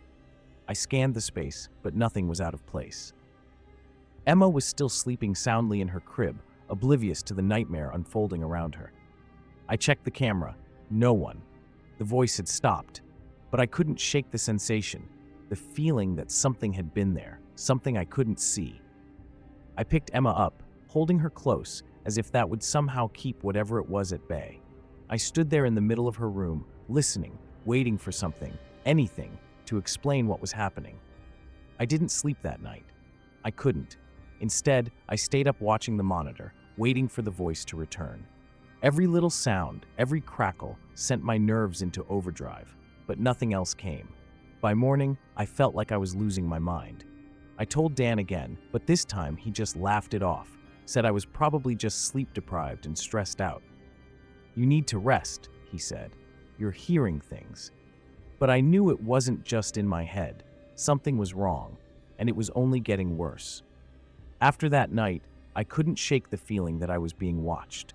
I started paying closer attention to everything, the subtle creaks of the house, the way shadows shifted in the corners of my vision. Every time I checked the baby monitor, my stomach tightened, like I was bracing for something I couldn't fully comprehend. I tried to ignore it, convince myself I was just being paranoid. But the truth was, I knew something was wrong. I installed another camera, one facing the doorway of Emma's room, hoping to catch whatever it was. I spent hours staring at the footage, looking for any sign, any small hint of what I was dealing with, but there was nothing. Just the soft, rhythmic rise and fall of Emma's breathing as she slept. I almost started to believe I was losing my mind until the voice came back. It was a few days later, in the middle of the afternoon. I had just put Emma down for her nap and was folding laundry when I heard it again. "Megan." The way my name came through the monitor made my skin crawl. I rushed to check the feed, my hands shaking as I fumbled with the controls. The camera showed nothing out of the ordinary, just Emma's crib and the doorway beyond it. But the voice persisted, repeating my name like it was calling me closer. My heart pounded in my chest as I stared at the screen. The voice was clearer than ever, like whoever it was, they were standing right outside the frame. "Come see." It was almost playful, teasing. I grabbed the baby monitor, gripping it tightly, feeling the weight of dread sinking deeper into my bones. What did they mean? Come see. I rushed to Emma's room, throwing open the door and half expecting to find someone standing there. But again, nothing. Emma slept peacefully, unaware of the madness that seemed to be circling us. I stood in the doorway, feeling a mix of anger and fear. Was someone doing this to mess with me? I searched the room, under the crib, behind the curtains, anywhere a person could hide, but found no sign of anyone. When Dan got home that night, I tried to explain it to him again. I showed him the footage, but there was nothing there, of course. Just me, looking increasingly desperate, pacing the room like a crazy person. "You're overthinking it, Meg," he said, wrapping an arm around me. "It's probably just interference, maybe from a neighbor's baby monitor." But I wasn't convinced. This wasn't just random static or crossed signals. This was deliberate. The voice was getting more personal, more insistent. And I couldn't shake the feeling that it was building towards something I wasn't ready for. I told myself I had to stay calm, that I couldn't let this thing, whatever it was, break me down. But deep down, I knew I was already unraveling. That night, I couldn't sleep. Every time I closed my eyes, I'd hear that voice in my head, repeating my name over and over, like it was trying to pull me in. Dan was snoring beside me, completely oblivious, and I hated him for it. How could he be so calm when everything around us felt like it was spiraling? I stared at the ceiling, listening to the sounds of the house, but every creak and shift felt loaded with intent, like something was moving just out of sight. I checked the monitor again. Emma was fast asleep, her tiny body curled up in her crib, peaceful in a way that almost made me jealous. The camera feed was clear, no glitches, no strange noises, but I couldn't shake the feeling that something was watching her, watching us. I thought about what Dan had said, interference, a neighbor's baby monitor, but it didn't add up. No one else nearby had a child. The voice was too clear, too direct, and the way it said my name, there was no mistaking that. It knew me. My heart started racing as I sat up in bed, staring at the monitor, waiting for something to happen. It was like I was daring the voice to come back, to prove I wasn't losing my mind. But the longer I waited, the quieter the house seemed to get, like it was holding its breath. Maybe I should have just gone back to bed, tried to pretend everything was fine, but I couldn't. I felt this pull, this need to keep watching, and then just when I started to think I'd imagined the whole thing, the voice came back. Megan. It was so faint I almost didn't hear it, like it was coming from far away. I froze, staring at the monitor, but the camera didn't pick up anything. I leaned in closer, gripping the device so hard my knuckles turned white. I whispered, my voice shaky. There was no answer at first, just a long, suffocating pause. And then, barely audible, "Come to the room." I didn't even think. I was out of bed and halfway down the hall before I realized what I was doing. My legs felt like they weren't my own, like I was being pulled forward. The air felt heavier the closer I got to Emma's room, and I had to stop myself at the door, my hand hovering over the knob. This was insane. What was I expecting to find? But the voice, it knew things. It knew me.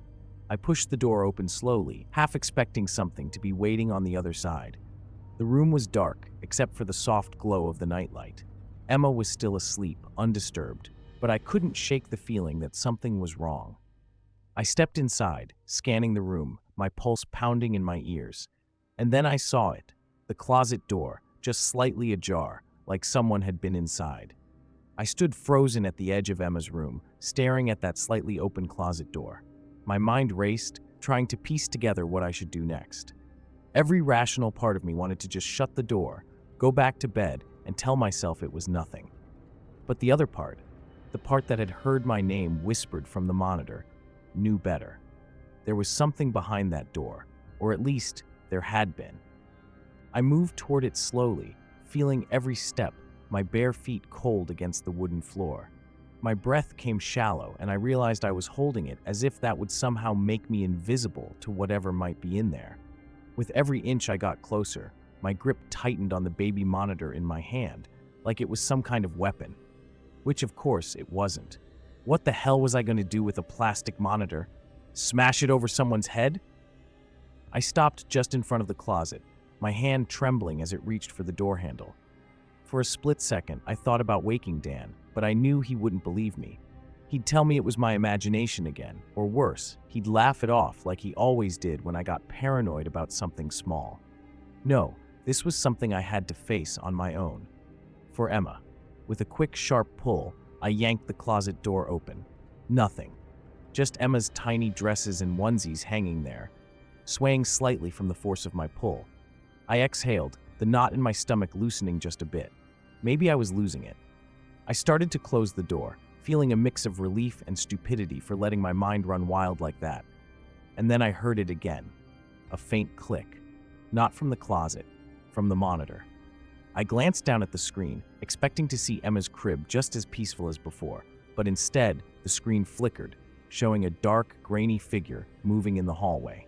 My hallway, right outside Emma's door. I whipped around, expecting to see someone standing there, but the hallway was empty. Panic surged through me as I glanced back at the monitor. The figure was still there, slowly, deliberately walking toward Emma's room. Toward me. I dropped the monitor, my hands trembling, and grabbed Emma from her crib. Her tiny body stirred in my arms, but she stayed asleep, unaware of the terror that was closing in. I backed up against the wall, holding her tightly, my heart pounding in my chest. What was happening? Who was in my house? I glanced toward the door again, expecting it to burst open at any second. But it didn't. Nothing happened. The figure, the footsteps, they were all gone, like they'd never been there. I don't know how long I stood there, clutching Emma like she was the only thing keeping me grounded. But eventually I moved. Slowly, cautiously, I walked to the door and peered into the hallway. Empty. It didn't make sense. I knew what I saw. I wasn't imagining it. Later, when I checked the monitor again, the footage was gone. Completely erased, as if someone had been watching and didn't want me to know. That's when it hit me. This wasn't a ghost, wasn't some supernatural force. It was someone real. And they'd been in my house the whole time, watching us, listening. That's when I realized we were never alone.